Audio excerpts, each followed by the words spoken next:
െതിരെ തെളിവില്ലെന്ന് crime branch എങ്ങനെ കണ്ടെത്തി? നവകേരള സദസ്സിനിടെ youth കോൺഗ്രസുകാരെ മർദ്ദിച്ചതിന്റെ ദൃശ്യങ്ങൾ കണ്ടില്ലെന്ന് നടിച്ച അന്വേഷണ സംഘം.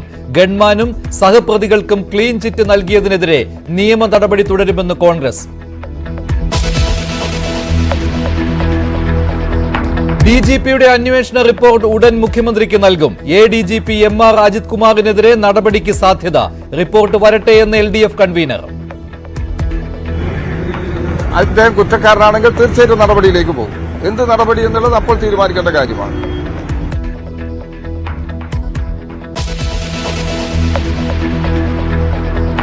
സാമൂഹ്യ മാധ്യമങ്ങളിലെ വേട്ടയാടൽ. ലോറി ഉടമ മനാഫിനെതിരെ കേസ്. പരാതി നൽകിയത് അർജുന്റെ സഹോദരി. സമൂഹത്തിൽ ചേരിതിരിവുണ്ടാക്കാൻ മനാഫ് ശ്രമിച്ചെന്ന് FIR. ആരെയും തമ്മിൽ തല്ലിക്കാൻ ശ്രമിച്ചില്ലെന്ന് മനാഫ്. ഞാൻ സമൂഹങ്ങളെ തമ്മിൽ ഈ മതസ്പർദ്ധ ഞാൻ മതങ്ങളെ കൂട്ടി യോജിപ്പിക്കാൻ ആഗ്രഹിക്കുന്ന ആളാണ്. ഞാൻ അങ്ങനെ പ്രവർത്തിക്കുള്ളൂ. അതിന് വിരുദ്ധമായി ആര് പ്രവർത്തിക്കുന്ന അവർക്കെതിരെ നിൽക്കുന്ന ആളുമാണ്.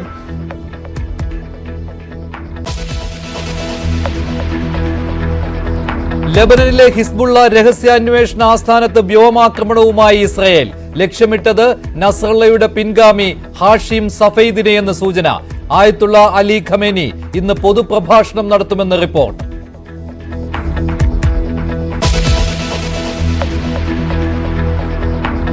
വിവാദങ്ങളുടെ കുത്തൊഴുക്കിനിടെ നിയമസഭാ സമ്മേളനം തുടങ്ങി. സഭയിലെത്താതെ PV അൻവർ. പ്രതിപക്ഷ നിരയിൽ ഇരിക്കില്ല. പ്രത്യേക ബ്ലോക്ക് നൽകിയില്ലെങ്കിൽ നിലത്തിരിക്കുമെന്ന് ആവർത്തനം. വലിയ വ്യഗ്രത പാർലമെന്ററി പാർട്ടിക്ക് CPM ഉണ്ടെങ്കിൽ നോക്കാം. നമുക്ക് നിയമസഭയിൽ ഇപ്പൊ നേരത്തെ തറയിൽ ഇരിക്കാമല്ലോ. നല്ല കാർപ്പറ്റ് ഉള്ളതാണ്. ഒരു തോർത്തമുണ്ടും കൊണ്ടുപോയാൽ നിലത്തിരിച്ചിരിക്കാം.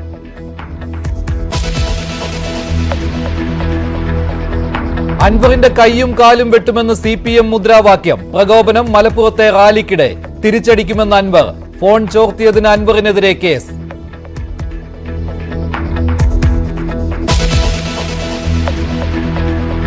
മുണ്ടക്കൈ ചൂരൽമല പ്രദേശത്തുണ്ടായ ഉരുൾപൊട്ടൽ സമാനതകളില്ലാത്ത മഹാദുരന്തമാണ് സൃഷ്ടിച്ചത്. ആദ്യ ദിവസം വയനാട് ദുരന്തം അനുസ്മരിച്ച് സഭ. സമാനതകളില്ലാത്ത മഹാദുരന്തമെന്ന് മുഖ്യമന്ത്രി. ദുരിതാശ്വാസത്തിന് പ്രതിപക്ഷ പിന്തുണയെന്ന് VD സതീശൻ. പുനരധിവാസ വാർത്തകൾ മാധ്യമങ്ങൾ നൽകിയില്ലെന്ന് സ്പീക്കറുടെ വിമർശനം. ദുരിതാശ്വാസ കണക്കുകളിൽ സർക്കാരിനോട് വിശദീകരണം തേടി ഹൈക്കോടതി.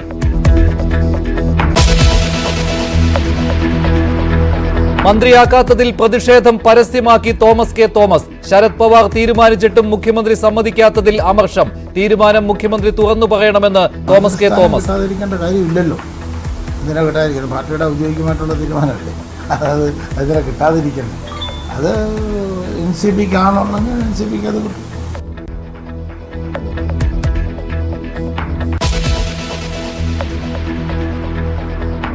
നവകേരള സദസ്സിനിടെ മുഖ്യമന്ത്രിയുടെ ബസ് തടഞ്ഞ യൂത്ത് കോൺഗ്രസ് പ്രവർത്തകർക്ക് നേരെ മുഖ്യമന്ത്രിയുടെ സുരക്ഷാ ജീവനക്കാർ ആക്രമണം നടത്തിയ സംഭവം. ഇതിൽ കേസെടുക്കാൻ ഒന്നുമില്ല എന്നാണ് ഇപ്പോൾ ക്രൈംബ്രാഞ്ച് കണ്ടെത്തിയിരിക്കുന്നത്. ഇവരെ കുറ്റവിമുക്തരാക്കിക്കൊണ്ടുള്ള റിപ്പോർട്ടാണ് ക്രൈംബ്രാഞ്ച് കോടതിയിൽ നൽകിയിരിക്കുന്നത്. ഇതിനെതിരെ നിയമ നടപടി തുടരും എന്നാണ് കോൺഗ്രസ് തീരുമാനിച്ചിരിക്കുന്നത്. വരും ദിവസങ്ങളിൽ ഇതിനെതിരെ പ്രതിഷേധം ശക്തമാക്കുവാനും കോൺഗ്രസ് തീരുമാനിച്ചിട്ടുണ്ട്. നവകേരള യാത്രയ്ക്കിടെ KSU യൂത്ത് കോൺഗ്രസ് പ്രവർത്തകരെ മുഖ്യമന്ത്രിയുടെ ഗൺമാന്റെ നേതൃത്വത്തിൽ മർദ്ദിച്ച സംഭവം അത് ലോകം മുഴുവൻ കണ്ടതാണ്. അതിന്റെ ദൃശ്യങ്ങളും പുറത്തു വന്നതാണ്. എന്നാൽ ഇങ്ങനെ ദൃശ്യങ്ങൾ കണ്ടിട്ടില്ല എന്ന നിലപാടാണ് ക്രൈംബ്രാഞ്ച് എടുത്തത്. മാധ്യമങ്ങളോട് ദൃശ്യങ്ങൾ തരാൻ ആവശ്യപ്പെട്ടെങ്കിലും തന്നില്ല എന്നുള്ള ന്യായമാണ് ക്രൈംബ്രാഞ്ച് കോടതിയെ അറിയിച്ചത്. രാഷ്ട്രീയമായും നിയമപരമായും ഇതിനെ നേരിടാനാണ് ഇപ്പോൾ കോൺഗ്രസ് ഒരുങ്ങുന്നത്. റിപ്പോർട്ടിനെതിരെ നിയമ നടപടി സ്വീകരിക്കുന്നതിനൊപ്പം നാളെ KC വേണുഗോപാലിന്റെ നേതൃത്വത്തിൽ ആലപ്പുഴയിൽ പ്രതിഷേധം സംഘടിപ്പിക്കുവാനും കോൺഗ്രസ് തീരുമാനിച്ചിട്ടുണ്ട്. നിയമസഭയിലും ഈ വിഷയം ചർച്ച ആക്കാനാണ് കോൺഗ്രസിന്റെ തീരുമാനം.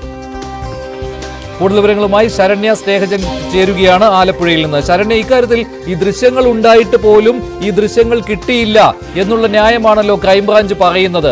അങ്ങനെ മുഖ്യമന്ത്രിയുടെ ഗൺമാൻ ഒപ്പം മുഖ്യമന്ത്രിയുടെ മറ്റ് സുരക്ഷാ ജീവനക്കാർ ഇവർക്കെതിരെ തെളിവില്ല എന്ന് പറഞ്ഞുകൊണ്ടാണല്ലോ ഈ കേസ് അവസാനിപ്പിക്കുവാനുള്ള തീരുമാനം കോടതിയെ ക്രൈംബ്രാഞ്ച് അറിയിച്ചിരിക്കുന്നത്.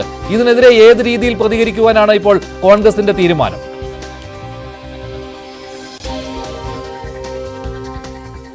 മഞ്ജുഷ ദൃശ്യങ്ങൾ കിട്ടിയില്ല എന്നതിനപ്പുറത്തേക്ക് ഇതിന് ഏറ്റവും പ്രധാനപ്പെട്ട ഒരു കാര്യമെന്ന് പറയുന്നത് ഈ മുഖ്യമന്ത്രിയുടെ ഗൺമാനായ അനിൽ കല്ലിയൂറിനും ഒപ്പം തന്നെ സന്ദീപ് അടക്കമുള്ള 4 സുരക്ഷാ ഉദ്യോഗസ്ഥർക്കും വേണ്ടി പച്ചക്കള്ളം, അതായത് കേരളം മുഴുവൻ കണ്ട ദൃശ്യങ്ങൾ അത് അങ്ങനെയല്ല എന്ന് ഒരു റിപ്പോർട്ട് തയ്യാറാക്കി പച്ചക്കള്ളം എഴുതിയ ആ ഒരു റിപ്പോർട്ടാണ് ക്രൈംബ്രാഞ്ച് കോടതിയിൽ സമർപ്പിച്ചത് എന്നുള്ളതാണ്. നമുക്കറിയാം ഈ സംഭവം നടക്കുന്നത് കഴിഞ്ഞ ഡിസംബർ 15-ന് നവകേരള യാത്രയുമായി ബന്ധപ്പെട്ട് മുഖ്യമന്ത്രിയുടെ വാഹനം ആലപ്പുഴ ജില്ലയിൽ പര്യടനം നടത്തുന്നതിനിടയിലാണ് ഈ സംഭവം ഉണ്ടായത്. ആലപ്പുഴ ജനറൽ ആശുപത്രി ജംഗ്ഷനിൽ പ്രതിഷേധിക്കാൻ നിന്ന 2 യൂത്ത് കോൺഗ്രസ് പ്രവർത്തകർ, ഒന്ന് തോമസും മറ്റൊന്ന് അജയുമായിരുന്നു. ഇവർ രണ്ടുപേരും അവിടെ നിന്നുകൊണ്ട് മുദ്രാവാക്യം വിളിക്കുകയും ആ വാഹനം കടന്നു വരുന്ന ഘട്ടത്തിൽ തന്നെ റോഡ് അരികിൽ നിന്നാണ് ഈ യൂത്ത് കോൺഗ്രസ് പ്രവർത്തകർ പ്രതിഷേധിച്ചത്. ഒപ്പം അവരെ ആ സമയത്ത് തന്നെ അരൂർ എസ്ഐയുടെ നേതൃത്വത്തിലുള്ള സംഘം ഈ യുവാക്കളെ രണ്ടുപേരെയും മാറ്റുന്നു. യാതൊരുവിധ പ്രതിഷേധവുമില്ലാതെ യുവാക്കൾ രണ്ടുപേരും സൈഡിലേക്ക് മാറുന്നതിനിടയിലാണ് ഇവരുടെ അരൂർ എസ്ഐയുടെ കസ്റ്റഡിയിൽ, ലോക്കൽ പോലീസിന്റെ കസ്റ്റഡിയിൽ ഇരിക്കുന്ന ആ പ്രവർത്തകരെയാണ് മുഖ്യമന്ത്രിയുടെ വാഹനം സുഗമമായി കടന്നുപോയതിനു ശേഷവും വളരെയധികം പ്രകോപനത്തോടു കൂടി മുഖ്യമന്ത്രിയുടെ ഗൺമാൻ അനിൽ കല്ലിയൂർ നേതൃത്വത്തിലുള്ള സംഘം വാഹനത്തിൽ നിന്ന് ഇറങ്ങി വന്ന വലിയ ലാത്തി എന്ന് പറയുന്നത് അതിനേക്കാൾ വലിയ വടികളായിരുന്നു. ആ ലാത്തികൾ ഉപയോഗിച്ച് വളഞ്ഞിട്ടടിച്ചത്. പക്ഷേ ഇതിൽ മുഖ്യമന്ത്രിയെ സംരക്ഷിക്കുന്നതിന് വേണ്ടി ചെയ്ത ഒരു പ്രവൃത്തിയാണ്. ഈ ഒരു കണ്ടെത്തലല്ലേ ക്രൈംബ്രാഞ്ച് നടത്തിയിരിക്കുന്നത്? ഈ ദൃശ്യങ്ങൾ ക്രൈംബ്രാഞ്ച് കണ്ടിരുന്നു, ഈ മാധ്യമങ്ങളോട് ചോദിച്ചു, പക്ഷെ മാധ്യമങ്ങൾ ഈ ദൃശ്യങ്ങൾ നൽകിയില്ല. ഇങ്ങനെ ഒരു വിശദീകരണം എങ്ങനെയാണ് ക്രൈംബ്രാഞ്ചിന് നൽകാൻ കഴിയുക? തീർച്ചയായിട്ടും മഞ്ജുഷ, ആലപ്പുഴയിലെ എല്ലാ മാധ്യമ പ്രവർത്തകരുടെ കയ്യിലും ഒപ്പം തന്നെ എല്ലാ കോൺഗ്രസ് പ്രവർത്തകരുടെ കയ്യിലും ഈ ദൃശ്യങ്ങളുണ്ട്. പക്ഷേ ആരോടാണ് ഇവർ ചോദിച്ചത് എന്നുള്ളതിനെ സംബന്ധിച്ച് യാതൊരുവിധ, കാരണം നമ്മളൊക്കെ പരസ്പരം ചർച്ച ചെയ്യുമ്പോൾ ഇങ്ങനെ ഒരു ദൃശ്യം ആവശ്യപ്പെട്ടതായി, പ്രത്യേകിച്ച് ദൃശ്യമാധ്യമ പ്രവർത്തകരോടാണ് ഇത് ചോദിക്കേണ്ടത്, അത്തരത്തിലൊരു ദൃശ്യം ആവശ്യപ്പെട്ടതായി ആർക്കും അറിയില്ല എന്നുള്ളതാണ്. മറ്റൊരു പ്രധാനപ്പെട്ട കാര്യം ആ റിപ്പോർട്ടിൽ എഴുതിയിരിക്കുന്നത്, ഈ മുഖ്യമന്ത്രിക്ക് സുരക്ഷാ ഉദ്യോഗസ്ഥർ അവരുടെ ദൗത്യം നിർവഹിച്ചത് എങ്ങനെയെന്നുള്ളതാണ് ഏറ്റവും കൗതുകരമായിരുന്നു. ആ ദൃശ്യങ്ങൾ വളരെ കൃത്യമായി കാണാം. ഈ 2 ചെറുപ്പക്കാരെ റോഡരികിലേക്ക് മാറ്റുകയും ഈ വാഹനം സുഗമമായി കടന്നു പോകുന്നത്. പക്ഷേ റിപ്പോർട്ടിലേക്ക് അത് എത്തിയപ്പോൾ ഇവർ എഴുതിയിരിക്കുന്നത്, ഈ മുഖ്യമന്ത്രിയുടെ വാഹനം അവർ തടഞ്ഞു വെച്ചു, ആ ബസ് നിർത്തിയതിനു ശേഷം ഈ 2 ചെറുപ്പക്കാർ മുഖ്യമന്ത്രി ഇരിക്കുന്ന ഇടത് ഭാഗത്തേക്ക് എത്തി. ആ മുഖ്യമന്ത്രിയുടെ ഇരിക്കുന്ന ഭാഗത്തെ ആ ക്യാബിന്റെ ഗ്ലാസ് അടിച്ചു തകർക്കാൻ ശ്രമിച്ചപ്പോഴാണ് തങ്ങൾ അവരെ പിടിച്ച്, സുരക്ഷാ ഉദ്യോഗസ്ഥർ എന്ന രീതിയിൽ തങ്ങളുടെ ദൗത്യം നിർവഹിച്ചതെന്നുള്ള പച്ചക്കള്ളമാണ് ആ റിപ്പോർട്ടിൽ എഴുതിയിരിക്കുന്നത്. ആ വാഹനം അവിടെ ഒന്ന് നിർത്തുക എന്നുള്ളതല്ല, അതിനപ്പുറത്തേക്ക് ആ വാഹനം ഒന്ന് സ്ലോ ചെയ്യേണ്ടി പോലും സാഹചര്യം അവിടെ ഉണ്ടായിരുന്നില്ല. ഈ കേരളം മുഴുവൻ കണ്ട ദൃശ്യങ്ങൾ, ആ ദൃശ്യങ്ങളെ അങ്ങനെ ഒരു ദൃശ്യമേ ഇല്ല എന്ന് പറയുന്നു. മാത്രമല്ല ഈ വാഹനം നിർത്തി ആ ഗ്ലാസ് അടിച്ചു, കേരള മുഖ്യമന്ത്രിയുടെ ഗ്ലാസ് അടിച്ച്, ആ വാഹനത്തിന്റെ ഗ്ലാസ് അടിച്ച് തകർക്കാൻ ഈ 2 യൂത്ത് കോൺഗ്രസ് പ്രവർത്തകർ ശ്രമിച്ചു എന്നുള്ള പച്ചക്കള്ളം കൂടി ആ റിപ്പോർട്ടിൽ എഴുതുന്നു എന്നുള്ളതാണ്. അത്തരത്തിൽ നമുക്ക് പറയുകയാണെങ്കിൽ ആടിനെ പട്ടിയാക്കുന്ന ഒരു റിപ്പോർട്ട് എന്ന് തന്നെ നമുക്ക് കൃത്യമായി പറയാൻ കഴിയും. മാത്രമല്ല ഈ കേസിന്റെ ആദ്യഘട്ടം മുതൽ തന്നെ കോടതിയുടെ നിർദ്ദേശാനുസരണമാണ് കേസ് എടുക്കാൻ പോലും സൗത്ത് പോലീസ് തയ്യാറായത്. ചോദ്യം ചെയ്യലിന് പല ഘട്ടത്തിൽ നോട്ടീസ് നൽകി. പക്ഷേ മുഖ്യമന്ത്രിയുടെ ഗൺമാൻ അടക്കമുള്ള ആളുകൾ ഒരിക്കൽ പോലും ചോദ്യം ചെയ്യലിന് തയ്യാറായി ആലപ്പുഴയിലേക്ക് എത്തിയില്ല.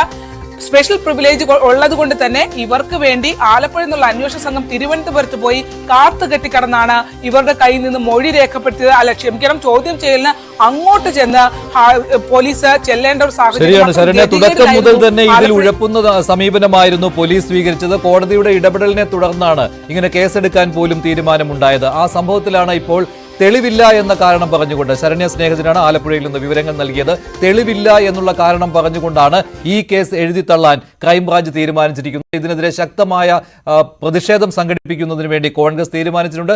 നിയമപരമായും രാഷ്ട്രീയമായും നേരിടുമെന്ന് തന്നെയാണ് കോൺഗ്രസ് ഇപ്പോൾ തീരുമാനമെടുത്തിരിക്കുന്നത്. മറ്റൊരു വാർത്തയിലേക്ക്. ADGP MR അജിത് കുമാറിനെ സ്ഥാനത്ത് നിന്ന് മാറ്റുന്ന കാര്യത്തിൽ തീരുമാനം വൈകില്ല എന്നാണ് ഇപ്പോഴത്തെ സൂചന. DGPയുടെ അന്വേഷണ റിപ്പോർട്ട് നേരത്തെ PV അൻവർ ഉന്നയിച്ച കാര്യങ്ങളിലും അതുപോലെ തന്നെ ADGP RSS നേതാക്കളെ കണ്ട കാര്യത്തിലും ഉള്ള DGPയുടെ റിപ്പോർട്ട് വൈകാതെ തന്നെ മുഖ്യമന്ത്രിക്ക് കിട്ടുവാനാണ് സാധ്യതയുള്ളത്. LDF കൺവീനർ TP രാമകൃഷ്ണൻ ഇക്കാര്യത്തിൽ ഇന്ന് പ്രതികരിച്ചിരുന്നു. റിപ്പോർട്ട് കിട്ടിയാൽ അത് പരിശോധിച്ച് നടപടി ഉണ്ടാകുമെന്നാണ് LDF കൺവീനർ പറഞ്ഞത്. അദ്ദേഹത്തിന്റെ വാക്കുകൾ. CPIയുടെ പാർട്ടി എന്നുള്ള നിലയ്ക്ക് അവരുടെ നിലപാട് നേരത്തെ തന്നെ വ്യക്തമാക്കിയിട്ടുണ്ട്. ഇപ്പോൾ തൃശൂർ പൂരവുമായി ബന്ധപ്പെട്ട് 3 തരത്തിലുള്ള അന്വേഷണം മുഖ്യമന്ത്രി ഇന്നലെ പ്രഖ്യാപിച്ചു കഴിഞ്ഞിട്ടുണ്ട്.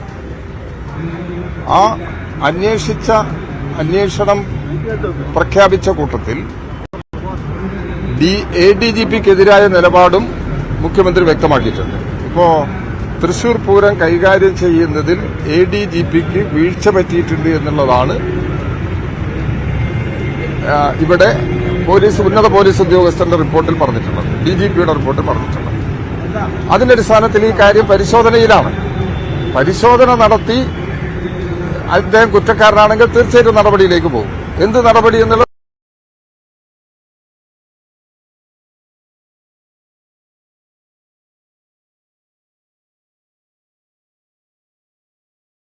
ഈ പ്രശ്നത്തിൽ ഇപ്പോൾ ഉദിക്കുന്നില്ല എന്നുള്ളതാണ് എന്റെ അഭിപ്രായം. റിപ്പോർട്ട് കിട്ടിയാൽ പരിശോധിച്ച് നടപടി ഉണ്ടാകുമെന്നാണ് TP രാമകൃഷ്ണൻ പറയുന്നത്. പക്ഷേ ഒഴുക്കൻ മട്ടിലുള്ള മറുപടിയാണ് അദ്ദേഹത്തിന്റേത്. DGPയുടെ അന്വേഷണത്തിന് 30 ദിവസത്തെ സമയമായിരുന്നു അനുവദിച്ചത്. ആ സമയപരിധി കഴിഞ്ഞു. ഏത് സമയത്തും വേണമെങ്കിലും റിപ്പോർട്ട് മുഖ്യമന്ത്രിക്ക് കിട്ടാം. അതിനുശേഷം നടപടി ഉണ്ടാകുമെന്നാണ്. CPIക്കും ഇങ്ങനെയൊരു ഉറപ്പാണ് നേരത്തെ മുഖ്യമന്ത്രി നൽകിയിരുന്നത്. VV വിനോദ് ചേരുകയാണ് കൂടുതൽ വിവരങ്ങളുമായി. വിനോദ്, ഇന്ന് കിട്ടും നാളെ കിട്ടും റിപ്പോർട്ട് എന്ന രീതിയിൽ നീണ്ടുപോവുകയാണല്ലോ. ഇപ്പോൾ ഏറ്റവും ഒടുവിൽ നൽകാൻ കഴിയുന്ന വിവരം എന്താണ്? ഇന്ന് റിപ്പോർട്ട് മുഖ്യമന്ത്രിക്ക് മുന്നിൽ എത്താൻ സാധ്യത കാണുന്നുണ്ട്. മുഖ്യമന്ത്രി പ്രഖ്യാപിച്ച 1 മാസത്തെ അന്വേഷണം, അതിന്റെ കാലാവധി കഴിഞ്ഞ ദിവസം പൂർത്തിയായിരുന്നു. ഇന്ന് ഒരുപക്ഷെ DGP റിപ്പോർട്ട് കൈമാറുമെന്നാണ് മനസ്സിലാക്കുന്നത്. PV അൻവർ ആദ്യം ഉന്നയിച്ച ആരോപണങ്ങൾ, അതിൽ ADGP കൊലപാതകം നടത്തി, കൊലപാതകമായി ബന്ധപ്പെട്ട കാര്യങ്ങൾ അറിയാം, സ്വർണ്ണക്കടത്ത് സംഘങ്ങളുമായുള്ള ബന്ധം, പിടികൂടുന്ന സ്വർണം തട്ടിയെടുക്കുന്നു തുടങ്ങിയ ആരോപണങ്ങളാണ് ഉന്നയിച്ചിരുന്നത്. പിന്നാലെ തന്നെ ഈ RSS കൂടിക്കാഴ്ചയുമായി ബന്ധപ്പെട്ട വിവാദങ്ങൾ പുറത്തു വന്നിരുന്നു. ആ ഘട്ടത്തിൽ മുഖ്യമന്ത്രി പറഞ്ഞത് ആ കൂടിക്കാഴ്ചയെ കുറിച്ചുള്ള കാര്യങ്ങൾ കൂടി ഈ 1 മാസ കാലയളവിൽ നീളുന്ന അന്വേഷണത്തിന്റെ ഭാഗമായി പരിശോധിക്കുമെന്നതാണ്. എന്നാൽ കഴിഞ്ഞ ദിവസം ഈ റിപ്പോർട്ട് ഇതുവരെ പുറത്തു വന്നിട്ടില്ല. കഴിഞ്ഞ ദിവസം മുഖ്യമന്ത്രി ത്രിതല അന്വേഷണം പ്രഖ്യാപിച്ചിരുന്നു. അതിൽ ഇത്തരം കാര്യങ്ങൾ, തൃശൂർ പൂരവുമായി ബന്ധപ്പെട്ട കാര്യങ്ങളാണ്. അതിൽ ADGP സ്ഥലത്തുണ്ടായിട്ടും അവിടെ നിന്ന് ഈ കാര്യങ്ങൾ വഷളായപ്പോൾ സ്ഥലം വിട്ടു എന്നതടക്കമുള്ള ആരോപണങ്ങൾ, ഇത് DGP തന്നെ അദ്ദേഹത്തിന്റെ അതിർത്തി കൃത്യമായി മുഖ്യമന്ത്രി അറിയിച്ചിട്ടുണ്ട്. ഇക്കാര്യം DGP പരിശോധിക്കും. അതോടൊപ്പം തന്നെ അവിടെ ADGPയുടെ റിപ്പോർട്ടുണ്ട്. ഗൂഢാലോചന നടന്നു, പൂരം അലങ്കോലമാക്കുന്നതിന് ചില നീക്കങ്ങൾ നടത്തിയെന്ന ADGPയുടെ റിപ്പോർട്ട്. ഇത് ക്രൈംബ്രാഞ്ച് ADGP H വെങ്കടേഷിന്റെ നേതൃത്വത്തിൽ അന്വേഷിക്കും. മറ്റൊന്ന് വകുപ്പുകളുടെ ഏകോപനവുമായി ബന്ധപ്പെട്ട കാര്യങ്ങളാണ്. വകുപ്പുകളുടെ ഏകോപനത്തിലും അതിൽ ഉദ്യോഗസ്ഥർ വീഴ്ച വരുത്തിയോ, പൂരം അലങ്കോലമാക്കുന്നതിന് എന്തെങ്കിലും തരത്തിലുള്ള ബോധപൂർവമായ ശ്രമമുണ്ടായോ, ഇക്കാര്യങ്ങൾ ഇന്റലിജൻസ് ADGP മനോജ് എബ്രഹാമാണ് പരിശോധിക്കുന്നത്. ഇത്തരത്തിലുള്ള പരിശോധന, 3 തരത്തിലുള്ള പരിശോധനകൾ കഴിഞ്ഞ ദിവസത്തെ വാർത്താ സമ്മേളനത്തിലൂടെ മുഖ്യമന്ത്രി പ്രഖ്യാപിച്ചിരുന്നു. മന്ത്രിസഭാ യോഗത്തിൽ ഇക്കാര്യം അറിയിച്ച ശേഷമാണ് പിന്നീട് വാർത്താ സമ്മേളനത്തിൽ മുഖ്യമന്ത്രി ഇക്കാര്യം പറഞ്ഞത്. അപ്പോഴും ADGPയുടെ റിപ്പോർട്ട് വരേണ്ടതുണ്ട്. ഇതിൽ പ്രധാനമായും DGPയുടെ റിപ്പോർട്ട് വരേണ്ടതുണ്ട്. ഇതിൽ പ്രധാനമായും ADGPയുടെ ഭാഗത്തെ വീഴ്ചകൾ, അത് നേരത്തെ തന്നെ 2 തവണ ADGP DGPക്ക് മൊഴി നൽകിയിരുന്നു. RSS നേതാക്കളുമായുള്ള കൂടിക്കാഴ്ച, അതിൽ DGPക്ക് ADGPയുടെ മൊഴിയോട് എതിർപ്പുണ്ട്. ആ തരത്തിൽ ചെയ്യാൻ പാടില്ല, സ്വകാര്യ സന്ദർശനമാണെങ്കിൽ കൂടി ചട്ടലംഘനമാണ്, ഔദ്യോഗിക സന്ദർശനമായിരുന്നില്ല, എന്തുകൊണ്ട് മറച്ചുവെച്ചു തുടങ്ങിയ കാര്യങ്ങളുണ്ട്. അതുകൊണ്ട് തന്നെ അക്കാര്യത്തിൽ ഈ നേരത്തെ തന്നെ മുൻകൂട്ടി തന്നെ മുഖ്യമന്ത്രി ത്രിതല അന്വേഷണം പ്രഖ്യാപിച്ചിരിക്കുകയാണ്. ഒരുപക്ഷെ ഇനി ഈ റിപ്പോർട്ട് വന്നാൽ പോലും ADGPയെ മാറ്റുമോ എന്ന കാര്യത്തിൽ ഒരു ഉറപ്പുമില്ല. ശരിയാണ് വിനോദ്, ഈ റിപ്പോർട്ട് വന്നാലും മറ്റൊരു അന്വേഷണം പെൻഡിങ്ങിലാണ്. അത് ഇന്നലെ മുഖ്യമന്ത്രി പ്രഖ്യാപിച്ച അന്വേഷണമാണ്. പൂരം കലക്കലിൽ ADGPക്ക് വീഴ്ച പറ്റിയിട്ടുണ്ടോ എന്ന കാര്യം DGPയോട് പരിശോധിക്കാൻ ആവശ്യപ്പെട്ടിട്ടുണ്ട്. ഇനി അതിലെ റിപ്പോർട്ട് കൂടി വരുന്നതുവരെ കാത്തിരിക്കണോ എന്നുള്ള കാര്യമായിരിക്കും ഇനി അറിയുവാനുള്ളത്. എന്തായാലും 30 ദിവസത്തെ കാലാവധി കഴിഞ്ഞ അന്വേഷണം, അതിൽ റിപ്പോർട്ട് വൈകാതെ തന്നെ മുഖ്യമന്ത്രിക്ക് കിട്ടുമെന്ന് തന്നെയാണ് പ്രതീക്ഷിക്കുന്നത്. മറ്റൊരു വാർത്തയിലേക്ക്. അർജുന്റെ കുടുംബത്തിന് നേരെയുള്ള സൈബർ ആക്രമണത്തിന്റെ പേരിൽ ലോറി ഉടമ മനാഫിനെ പ്രതി ചേർത്ത് പോലീസ് കേസെടുത്തു. അർജുന്റെ സഹോദരി നൽകിയ പരാതിയിലാണ് മനാഫിനെതിരെ കേസ് രജിസ്റ്റർ ചെയ്തത്. സമൂഹത്തിൽ ഭിന്നത ഉണ്ടാക്കുന്ന രീതിയിലുള്ള പ്രവർത്തനങ്ങൾ നടത്തി എന്നാണ് FIR-ൽ പറയുന്നത്. ഇതേക്കുറിച്ച് മനാഫ് പ്രതികരിച്ചിട്ടുണ്ട്. അദ്ദേഹത്തിന്റെ പ്രതികരണത്തിലേക്ക്. അല്ല, ഇത് രാവിലെയാണ് ഞാൻ അറിയുന്നത് ഇങ്ങനെ ഒരു കേസ് ഉള്ളത്. ഇത് നിസ്സാരമായ ഒരു പ്രശ്നമാണ്. ഇതിപ്പോൾ അങ്ങനെ ഊതിപ്പിരിപ്പിക്കേണ്ട ഒരു കേസൊന്നും അല്ല എന്നാണ് ഞാനിപ്പോൾ മനസ്സിലാക്കുന്നത്. അതിപ്പോൾ നമ്മൾ 2 ഫാമിലികൾ തമ്മിലുള്ളൊരു പ്രശ്നമാണ്. ഇതിപ്പോൾ നമ്മളെന്താണ് അതിൻ്റെ ഒരു പൊതു ജനമധ്യത്തിൽ നിന്ന് അങ്ങോട്ടും ഇങ്ങോട്ടും ഒരു പ്രശ്നം വേണ്ട. ഞാൻ ഇന്നലെ തന്നെ തെറ്റിദ്ധാരണ ഇനി വരണ്ട, അവരൊരു ചെറിയ തെറ്റിദ്ധാരണ കാരണമാണ് ഇത് ഈ വിഷയം ഉണ്ടായത്. പിന്നെ ഇനി എന്താണ് ഞാൻ ഇന്നലെയും അവരോട് മാപ്പ് പൊതുസമൂഹത്തിന് മുന്നിൽ തന്നെ അവരോട് ഞാൻ ഫാമിലിയോട് മാപ്പ് പറഞ്ഞു കഴിഞ്ഞ കേസാണ്. ഇനിയിപ്പോൾ എന്താണ് അവർ നോർമൽ ജീവിതത്തിലേക്ക് വിടുക, നമ്മൾ ഈ നോർമൽ ജീവിതത്തിൽ എനിക്കും കച്ചവടം കാര്യങ്ങൾ ചെയ്ത് പോകേണ്ടതുണ്ട്. തീർച്ചയായിട്ടും ഇനി എന്താ പറഞ്ഞു കഴിഞ്ഞാൽ ഇത് കഴിക്കുക, നമ്മൾ തമ്മിൽ ഫാമിലി തമ്മിൽ സംസാരിച്ച് തീർക്കും ഈ വിഷയം. ലോറി ഉടമ മനാഫിനെതിരെ പോലീസ് കേസെടുത്തു. അർജുന്റെ സഹോദരിയാണ് പരാതി കൊടുത്തത്. സമൂഹത്തിൽ ഭിന്നത ഉണ്ടാക്കുന്ന രീതിയിലുള്ള പ്രവർത്തനം നടത്തി സൈബർ ആക്രമണത്തിന്റെ പേരിലാണ് ഇപ്പോൾ മനാഫിനെതിരെ കേസെടുത്തിരിക്കുന്നത്. പക്ഷേ മതസ്പർദ്ധ ഉണ്ടാക്കുന്ന രീതിയിലുള്ള ഒരു പ്രചാരണവും താൻ നടത്തിയിട്ടില്ല എന്ന് മനാഫ് ന്യൂസ് 18നോട് പറഞ്ഞു. കൂടുതൽ വിവരങ്ങളുമായി ചേരുകയാണ് MS അനീഷ് കുമാർ കോഴിക്കോട് നിന്ന്. അനീഷ്, ഇതിപ്പോൾ കുറച്ച് ഗൗരവമുള്ള ഒരു കേസാണല്ലോ പോലീസ് എടുത്തിരിക്കുന്നത്.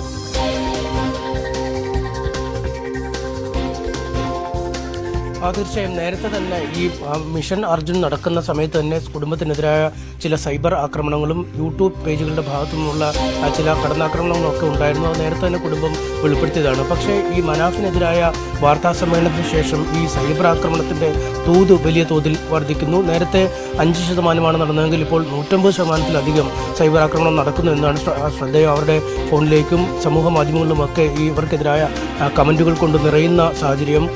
അർജുൻ്റെ ഭാര്യയ്ക്കെതിരെ, ഒപ്പം സഹോദരിക്കെതിരെ, സഹോദരി ഭർത്താവിനെതിരെയൊക്കെയാണ് രൂക്ഷമായ കടന്നാക്രമണം നടത്തിയത്. ഇതിൻ്റെ പശ്ചാത്തലത്തിലാണ് അവർ ഇന്നലെ കോഴിക്കോട് കമ്മീഷണറുടെ ഓഫീസിൽ നേരിട്ടെത്തി പരാതി നൽകുകയും ചെയ്തത്. ഇതിൻ്റെ അടിസ്ഥാനത്തിലാണ് ഒന്നാം പ്രതി മനാഫായി ഇപ്പോൾ കേസെടുത്തിരിക്കുന്നത്. സമൂഹത്തിൽ ചേരിതിരിവുണ്ടാക്കാൻ ശ്രമിച്ചു എന്നതാണ് ചുമത്തിയിരിക്കുന്ന കുറ്റം. ഒപ്പം രണ്ടാമത്തെ ഭാഗത്ത് പെടുത്തിയിരിക്കുന്നത് സമൂഹ മാധ്യമ അക്കൗണ്ടുകളുമായി ബന്ധപ്പെട്ട സമൂഹ മാധ്യമങ്ങളിലൂടെ അധിക്ഷേപിച്ചവരാണ്. ഈ കാര്യത്തിൽ സൈബർ വിങ് വളരെ വിശദമായി അന്വേഷണം നടത്തുമെന്നാണ് മെഡിക്കൽ കോളേജ് ACP അറിയിച്ചത്. പോലീസ് അർജുൻ്റെ വീട്ടിലെത്തി കുടുംബാംഗങ്ങളുടെ മൊഴി രേഖപ്പെടുത്തുകയും ചെയ്തിരിക്കുന്നു. ഇനി സമൂഹ മാധ്യമങ്ങളിലെ അക്കൗണ്ടുകളിലെ ഈ അധിക്ഷേപകരമായ പരാമർശങ്ങൾ വന്ന പേജുകളെക്കുറിച്ചുള്ള കൃത്യമായ വിവരങ്ങൾ ലഭിച്ചിട്ടുണ്ട്.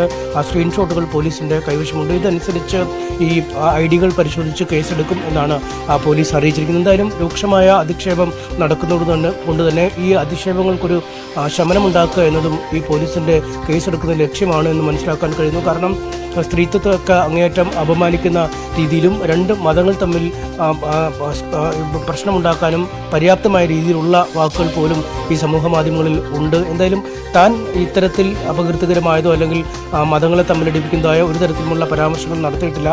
എല്ലാവരും ഈ പ്രശ്നങ്ങൾ ഒഴിവാക്കി സാധാരണ ജീവിതത്തിലേക്ക് മടങ്ങണമെന്നാണ് താൻ ഇന്നലെയും വാർത്താ സമ്മേളനത്തിൽ പറഞ്ഞതെന്നാണ് മനാഫ് പറയുന്നത്. എന്തായാലും ഇരു കുടുംബങ്ങളും തമ്മിലുള്ള ഒത്തുതീർപ്പിന് ചില ശ്രമങ്ങൾ നടത്തുന്നുണ്ട്. പൊതു മധ്യസ്ഥർ വഴി ചർച്ചകൾ പുരോഗമിക്കുന്നെന്നാണ് മനസ്സിലാക്കാൻ കഴിയുന്നത്. എന്തായാലും അതിൻ്റെ ആ ചർച്ചകളുടെയൊക്കെ ഒരു പുരോഗതിയെ ആശ്രയിച്ചിരിക്കും ഈ കേസ് എത്രമാത്രം മുന്നോട്ട് പോകും, അല്ലെങ്കിൽ ഇതുമായി ബന്ധപ്പെട്ട വിവാദങ്ങൾ നൽകിയത്. എന്തായാലും അർജുന്റെ കുടുംബവുമായി സംസാരിക്കും എന്നാണ് മനാഫ് പറയുന്നത്. മനാഫിനെതിരെ സൈബർ ആക്രമണം നടത്തിയതിനാണ് ഇപ്പോൾ പോലീസ് കേസെടുത്തിരിക്കുന്നത്. മറ്റൊരു വാർത്തയിലേക്ക്. വിവാദങ്ങൾക്കിടെ നിയമസഭാ സമ്മേളനം തുടങ്ങി. PV അൻവർ ഇന്ന് നിയമസഭയിൽ എത്തിയില്ല. അതേസമയം അൻവർ എവിടെ ഇരിക്കും എന്നുള്ള കാര്യത്തിൽ ഇപ്പോഴും ആശയക്കുഴപ്പമുണ്ട്. പ്രതിപക്ഷ നിരയുടെ ഏറ്റവും പുറകിലായിട്ടാണ് അൻവറിന് സ്പീക്കർ ഇരിപ്പിടം നൽകിയത്. പക്ഷേ അവിടെ ഇരിക്കില്ല എന്നാണ് PV അൻവർ ഇപ്പോൾ പറയുന്നത്. പ്രതിപക്ഷത്തോടൊപ്പം തന്നെ ചേർക്കുവാനുള്ള ശ്രമം ഭരണപക്ഷം ചെയ്യുന്നുണ്ട്. അത് തനിക്ക് അംഗീകരിക്കാൻ കഴിയുകയില്ല.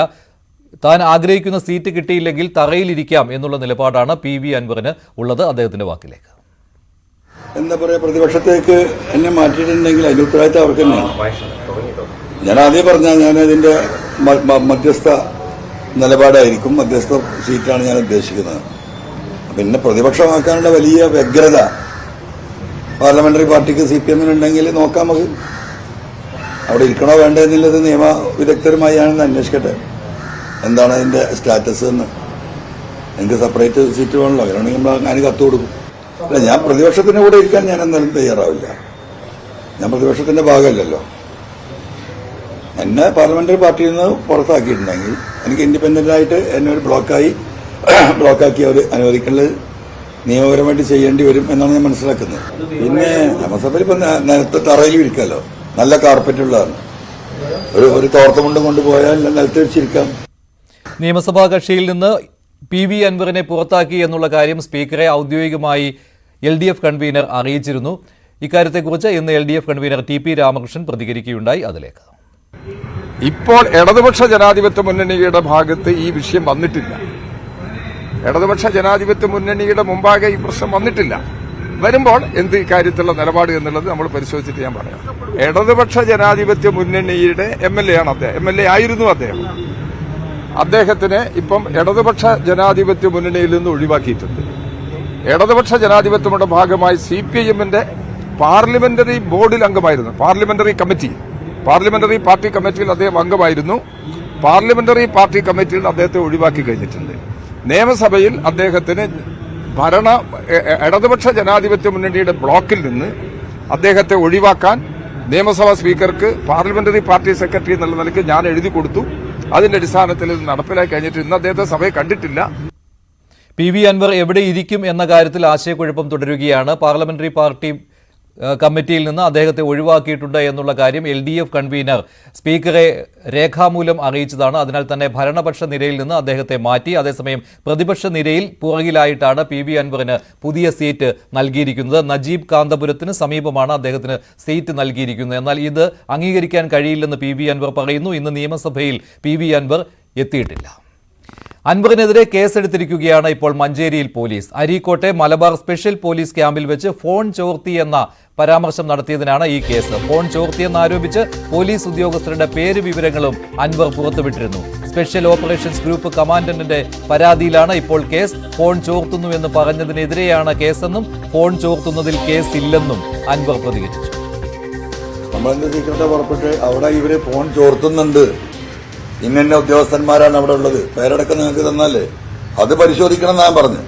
അപ്പൊ പരിശോധിക്കണം എന്ന് പറഞ്ഞതിന്റെ പേരിൽ കേസ്, അവിടെ ചോർത്തുന്നതിന്റെ പേരിൽ കേസില്ല.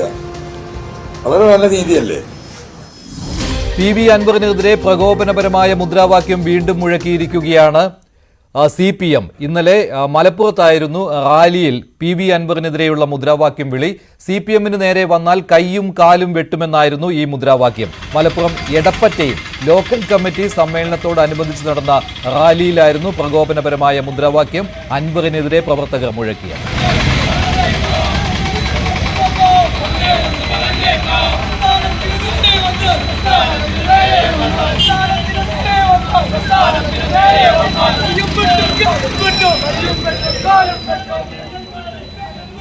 P. ശശി അയച്ച വക്കീൽ നോട്ടീസിനെ നിയമപരമായി നേരിടുമെന്നാണ് PV അൻവർ പറയുന്നത്. ശശിക്കെതിരെ നൽകിയ പരാതി പൊട്ടിച്ചു നോക്കിയിട്ട് പോലും ഉണ്ടാകില്ല. കേസുകൾ ഇനിയും വരുമെന്നും അത് കാത്തിരിക്കുകയാണെന്നും അൻവർ പറഞ്ഞു.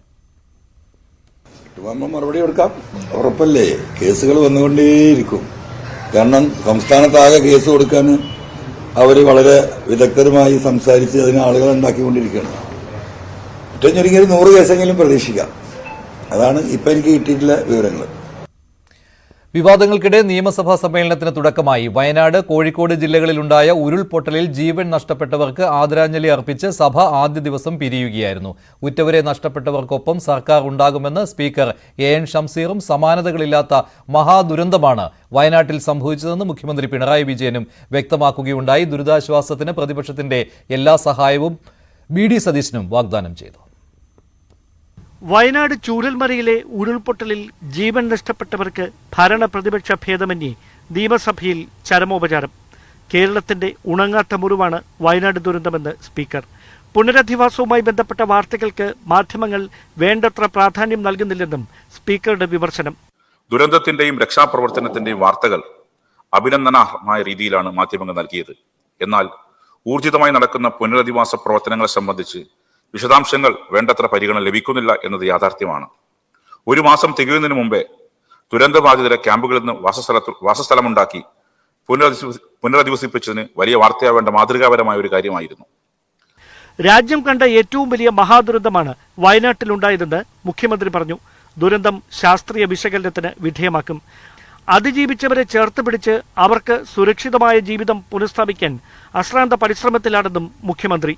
ദുരന്തത്തെ അതിജീവിച്ചവരെ ചേർത്ത് പിടിച്ചുകൊണ്ട് അവർക്ക് കൂടുതൽ മെച്ചപ്പെട്ടതും സുരക്ഷിതവുമായ ഒരു ജീവിതം പുനഃസ്ഥാപിച്ചു നൽകാനുള്ള അശ്രാന്ത പരിശ്രമത്തിലാണ് സംസ്ഥാന സർക്കാർ ഇപ്പോൾ ഏർപ്പെട്ടിരിക്കുന്നത്. ദുരിതാശ്വാസ പ്രവർത്തനങ്ങൾക്ക് പൂർണ്ണ പിന്തുണ പ്രഖ്യാപിച്ച പ്രതിപക്ഷം കേന്ദ്ര സർക്കാരിന്റെ അവഗണനയ്ക്കെതിരെ രൂക്ഷ വിമർശനം ഉന്നയിച്ചു. കേന്ദ്ര സർക്കാരിന്റെ ഭാഗത്ത് നിന്ന് പ്രധാനമന്ത്രിയുടെ സന്ദർശനത്തിന് ശേഷം നമ്മൾ വലിയ ഒരു സഹായം ഉണ്ടാകും എന്ന് പ്രതീക്ഷിച്ചു. ദൗർഭാഗ്യകരം എന്ന് പറയട്ടെ, ഇതുവരെ ഒരു താൽക്കാലികമായ ഒരു അലോക്കേഷൻ പോലും ഒരു സ്പെഷ്യൽ ഫിനാൻസ് പാക്കേജാണ് നമ്മൾ പ്രതീക്ഷിച്ചത്. താൽക്കാലികമായ ഒരു അലോക്കേഷൻ പോലും നമുക്കുണ്ടായില്ല എന്നുള്ളത് ദൗർഭാഗ്യകരമാണ് എന്ന് പറയാതെ പോകാൻ നമുക്ക് വയ്യ. പുനരധിവാസ പ്രവർത്തനങ്ങൾക്ക് താമസം നേരിടുമോ എന്ന ആശങ്കയുള്ളതായി റവന്യൂ മന്ത്രി കെ രാജൻ. ഭൂമിയും പുനരധിവാസ പദ്ധതിക്കുമുള്ള പ്രാഥമിക രൂപരേഖയായതായും മന്ത്രി വ്യക്തമാക്കി. ദുരന്ത നിവാരണ പ്രവർത്തനങ്ങളെ തുടർന്ന് പുനരധിവാസ പ്രവർത്തനങ്ങൾക്ക് കാലതാമസം ഉണ്ടാകുമോ എന്ന ആശങ്കയാണ്. പരാതിയല്ല, ആശങ്കയാണ്. സ്വാഭാവികമായിട്ടും ഉണ്ടാകാൻ സാധ്യതയുള്ള ഒരു വിഷയമാണത്. കാരണം അത്രമേൽ മലയാളി ചൂരൽമലയിലെ ദുരന്തത്തിനോട് ഹൃദയം കൊണ്ട് ചേർന്ന് നിൽക്കുന്നു. രാജ്യത്തെ വിവിധയിടങ്ങളിൽ പ്രകൃതി ദുരന്തങ്ങളിൽ വേദനിക്കുന്ന ആളുകളുടെ അതേ മനോവേദന വയനാട്ടുകാർക്കുമുണ്ടെന്നായിരുന്നു സ്ഥലം MLA കൂടിയായ ടി സിദ്ദിഖിന്റെ പ്രതികരണം. ഇന്ത്യ രാജ്യത്തിന്റെ വിവിധ സ്ഥലങ്ങളിൽ പ്രകൃതി ദുരന്തങ്ങളിൽ വേദനിക്കുന്നതായ ആളുകളുടെ അതേ മനോവേദനയും വേദനയും വയനാട്ടിലുള്ള ആളുകൾക്കുമുണ്ട് എന്ന് ഈ രാജ്യത്തിന്റെ ഭരണകൂടത്തോട് ഒരു വരി ചേർത്ത് പറയാൻ ആഗ്രഹിക്കുകയാണ്. വിവാദങ്ങൾക്കിടെ തിങ്കളാഴ്ച സഭ വീണ്ടും സമ്മേളിക്കും. ന്യൂസ് 18 തിരുവനന്തപുരം. വയനാട് ദുരന്തത്തിൽ മരിച്ചവരുടെ മൃതദേഹങ്ങൾ സംസ്കരിച്ചതിന്റെ ചെലവ് കണക്കുകൾ സർക്കാർ ഹാജരാക്കണമെന്ന് ഹൈക്കോടതി നിർദ്ദേശം നൽകിയിട്ടുണ്ട്. മൃതദേഹം സംസ്കരിക്കാൻ ഭൂമി ഏറ്റെടുത്തതിന് ചെലവായ തുകയും അറിയിക്കണം.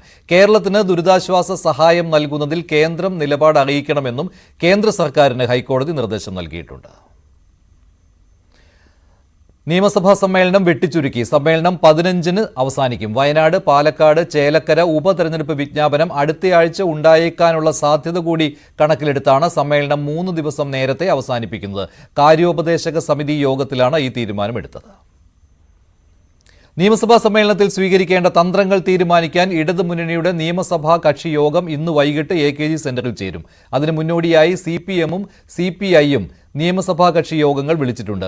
അഭിപ്രായ ഭിന്നതകൾക്കിടയിലും സഭയിൽ ഒറ്റക്കെട്ടായി പ്രതിപക്ഷത്തെയും PV അൻവറിനെയും നേരിടാനുള്ള മാർഗങ്ങളാണ് ചർച്ച ചെയ്യുക. എന്നാൽ ADGP MR അജിത് കുമാറിനെതിരെ നടപടി വൈകിക്കുന്ന സർക്കാർ നിലപാടിലുള്ള പ്രതിഷേധം എങ്ങനെ CPI പ്രതിഫലിപ്പിക്കും എന്നത് നിർണായകമായ കാര്യമാണ്. CPI-യുടെ കക്ഷിയോഗത്തിലും ഇടതുമുന്നണിയുടെ യോഗത്തിലും CPI MLA-മാർ ഇക്കാര്യം ഉന്നയിച്ചേക്കും.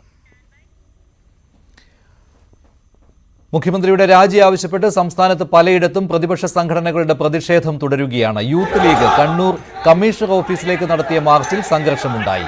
ബാരിക്കേഡ് മറികടക്കാൻ ശ്രമിച്ച പ്രവർത്തകർക്ക് നേരെ പോലീസ് 3 തവണ ജലപീരങ്കി പ്രയോഗിച്ചു. പോലീസും പ്രവർത്തകരും തമ്മിൽ ഉന്തും തള്ളുമുണ്ടായി.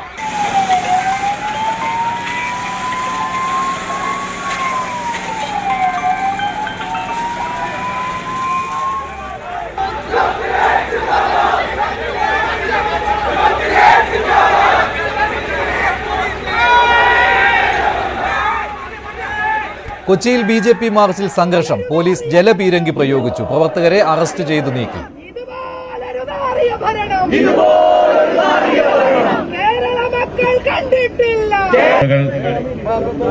പാർട്ടിയുടെ സംസ്ഥാന വക്താവ് ശ്രീ KVS ഹരിദാസ് അവർ രാജി ആവശ്യപ്പെട്ട് സെക്രട്ടേറിയറ്റിലേക്കും BJP പ്രവർത്തകർ മാർച്ച് നടത്തി. സംബന്ധിച്ചും അതോടൊപ്പം തന്നെ കൊള്ളയെ സംബന്ധിച്ചും മാഫിയ ബന്ധങ്ങളെ സംബന്ധിച്ചുമുള്ള ചിന്തകളും അതിന്റെ പേരിലുള്ള തർക്കങ്ങളുമായിട്ട് കേരളത്തിലെ ഭരണകൂടം അകപ്പെട്ടിരിക്കുന്ന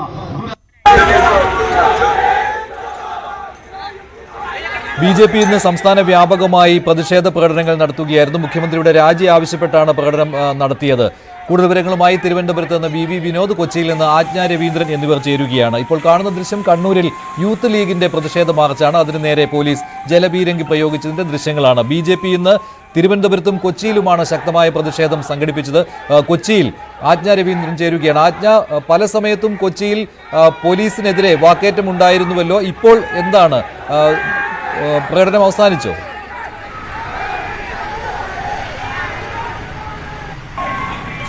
മഞ്ജുഷി, പ്രവർത്തകരെല്ലാം പിരിഞ്ഞുപോയി.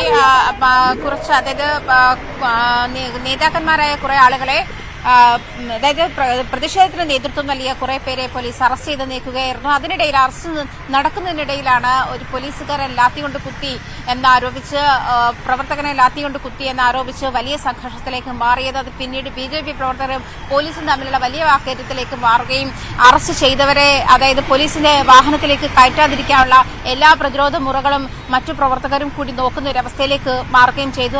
വനിതാ പ്രവർത്തകരുൾപ്പെടെയുള്ള ആളുകൾ അക്കാര്യത്തിൽ പ്രതിഷേധിച്ചു.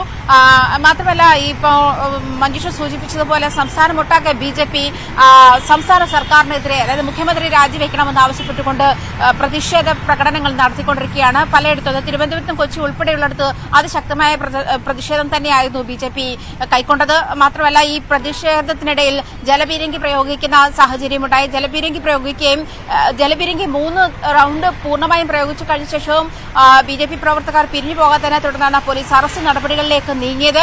തുടർന്നാണ് കൊച്ചിയിൽ ശക്തമായ പ്രതിഷേധമായിരുന്നു BJPയുടേത്. സെക്രട്ടേറിയറ്റിന് മുന്നിലും BJPയുടെ പ്രതിഷേധം കാണാനായി VV വിനോദ് ചേരുകയാണ് വിവരങ്ങളുമായി. വിനോദ്, സെക്രട്ടേറിയറ്റിന് മുന്നിൽ ഒരുപാട് സമയം പോലീസുമായിട്ടുള്ള പ്രശ്നമുണ്ടായിരുന്നോ?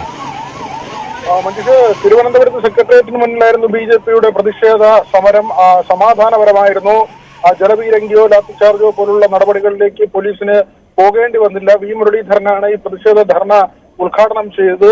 ADGP അജിത് കുമാറിന്റെ കൈവശം മുഖ്യമന്ത്രിയുടെ നിരവധി രഹസ്യങ്ങളുണ്ട്. അതുകൊണ്ടാണ് ADGPയെ ഈ തരത്തിൽ മുഖ്യമന്ത്രി സംരക്ഷിക്കുന്നതെന്ന പ്രധാനപ്പെട്ട ആരോപണമാണ് BJP ഉന്നയിക്കുന്നത്. അതേസമയം ഇടതുമുന്നണിക്കുള്ളിൽ തന്നെ ഈ RSS നേതാക്കളുമായി ADGP നടത്തിയ കൂടിക്കാഴ്ചയാണ് വലിയ വിവാദമായിരിക്കുന്നത്. ഇതുവരെ BJPയുടെ ഭാഗത്തു നിന്ന് ഈ തരത്തിൽ സ്വർണ്ണ കള്ളക്കടത്ത് അല്ലെങ്കിൽ സ്വർണം ADGP തട്ടിയെടുത്തു തുടങ്ങിയ കാര്യങ്ങളിലൊക്കെയും ഒരു കാര്യമായ സമര പരിപാടി ഉണ്ടായിരുന്നില്ല എന്നത് ശ്രദ്ധേയമാണ്. ഇന്ന് സഭാ സമ്മേളനം തുടങ്ങുന്ന ദിവസമാണ്. ഇതിനു മുൻപുള്ള ദിവസങ്ങളിലൊന്നും തന്നെ BJPയുടെ ഭാഗത്ത് നിന്ന് ഏതെങ്കിലും തരത്തിൽ ശക്തമായ സമര പരിപാടികൾ ഉണ്ടായില്ല എന്നതുകൂടി ഇപ്പോൾ ശ്രദ്ധേയമായ ഒരു കാര്യമാണ്. ഏതായിരുന്നാലും ഇന്ന് BJP ജില്ലാടിസ്ഥാനത്തിൽ മുഴുവൻ കേന്ദ്രങ്ങളിലും സർക്കാരിനെതിരെയുള്ള സമരപരിപാടികളുമായി രംഗത്തെത്തി. മുഖ്യമന്ത്രിയുടെ രാജി ആവശ്യപ്പെട്ടായിരുന്നു സമരം. രക്തസാക്ഷി മണ്ഡപത്തിന് മുന്നിലും V മുരളീധരൻ മുഖ്യമന്ത്രിക്കെതിരെയുള്ള അദ്ദേഹത്തിന്റെ പ്രസ്താവനകൾ നടത്തിയിരുന്നു. പ്രധാനമായും ADGP മുഖ്യമന്ത്രി ബന്ധം, അതോടൊപ്പം തന്നെ PR ഏജൻസിയുമായി ബന്ധപ്പെട്ട കാര്യങ്ങൾ. മുഖ്യമന്ത്രിയുടെ അറിവോടുകൂടിയാണ് PR ഏജൻസിയുടെ പ്രവർത്തനം. നേരത്തെ തന്നെ ഇത്തരത്തിൽ കാര്യങ്ങൾ PR ഏജൻസിക്ക് നൽകിയിട്ടുണ്ട്. ക്യാപ്റ്റൻ എന്ന പേര് പോലും മുഖ്യമന്ത്രിക്ക് ചാർത്തി കിട്ടിയത് PR ഏജൻസിയുടെ പ്രവർത്തന ഫലമായാണ് തുടങ്ങിയ ആരോപണങ്ങളിലേക്കായിരുന്നു BJP നേതാക്കളെല്ലാം തന്നെ അവരുടെ പ്രസംഗങ്ങൾ കേന്ദ്രീകരിച്ചത്.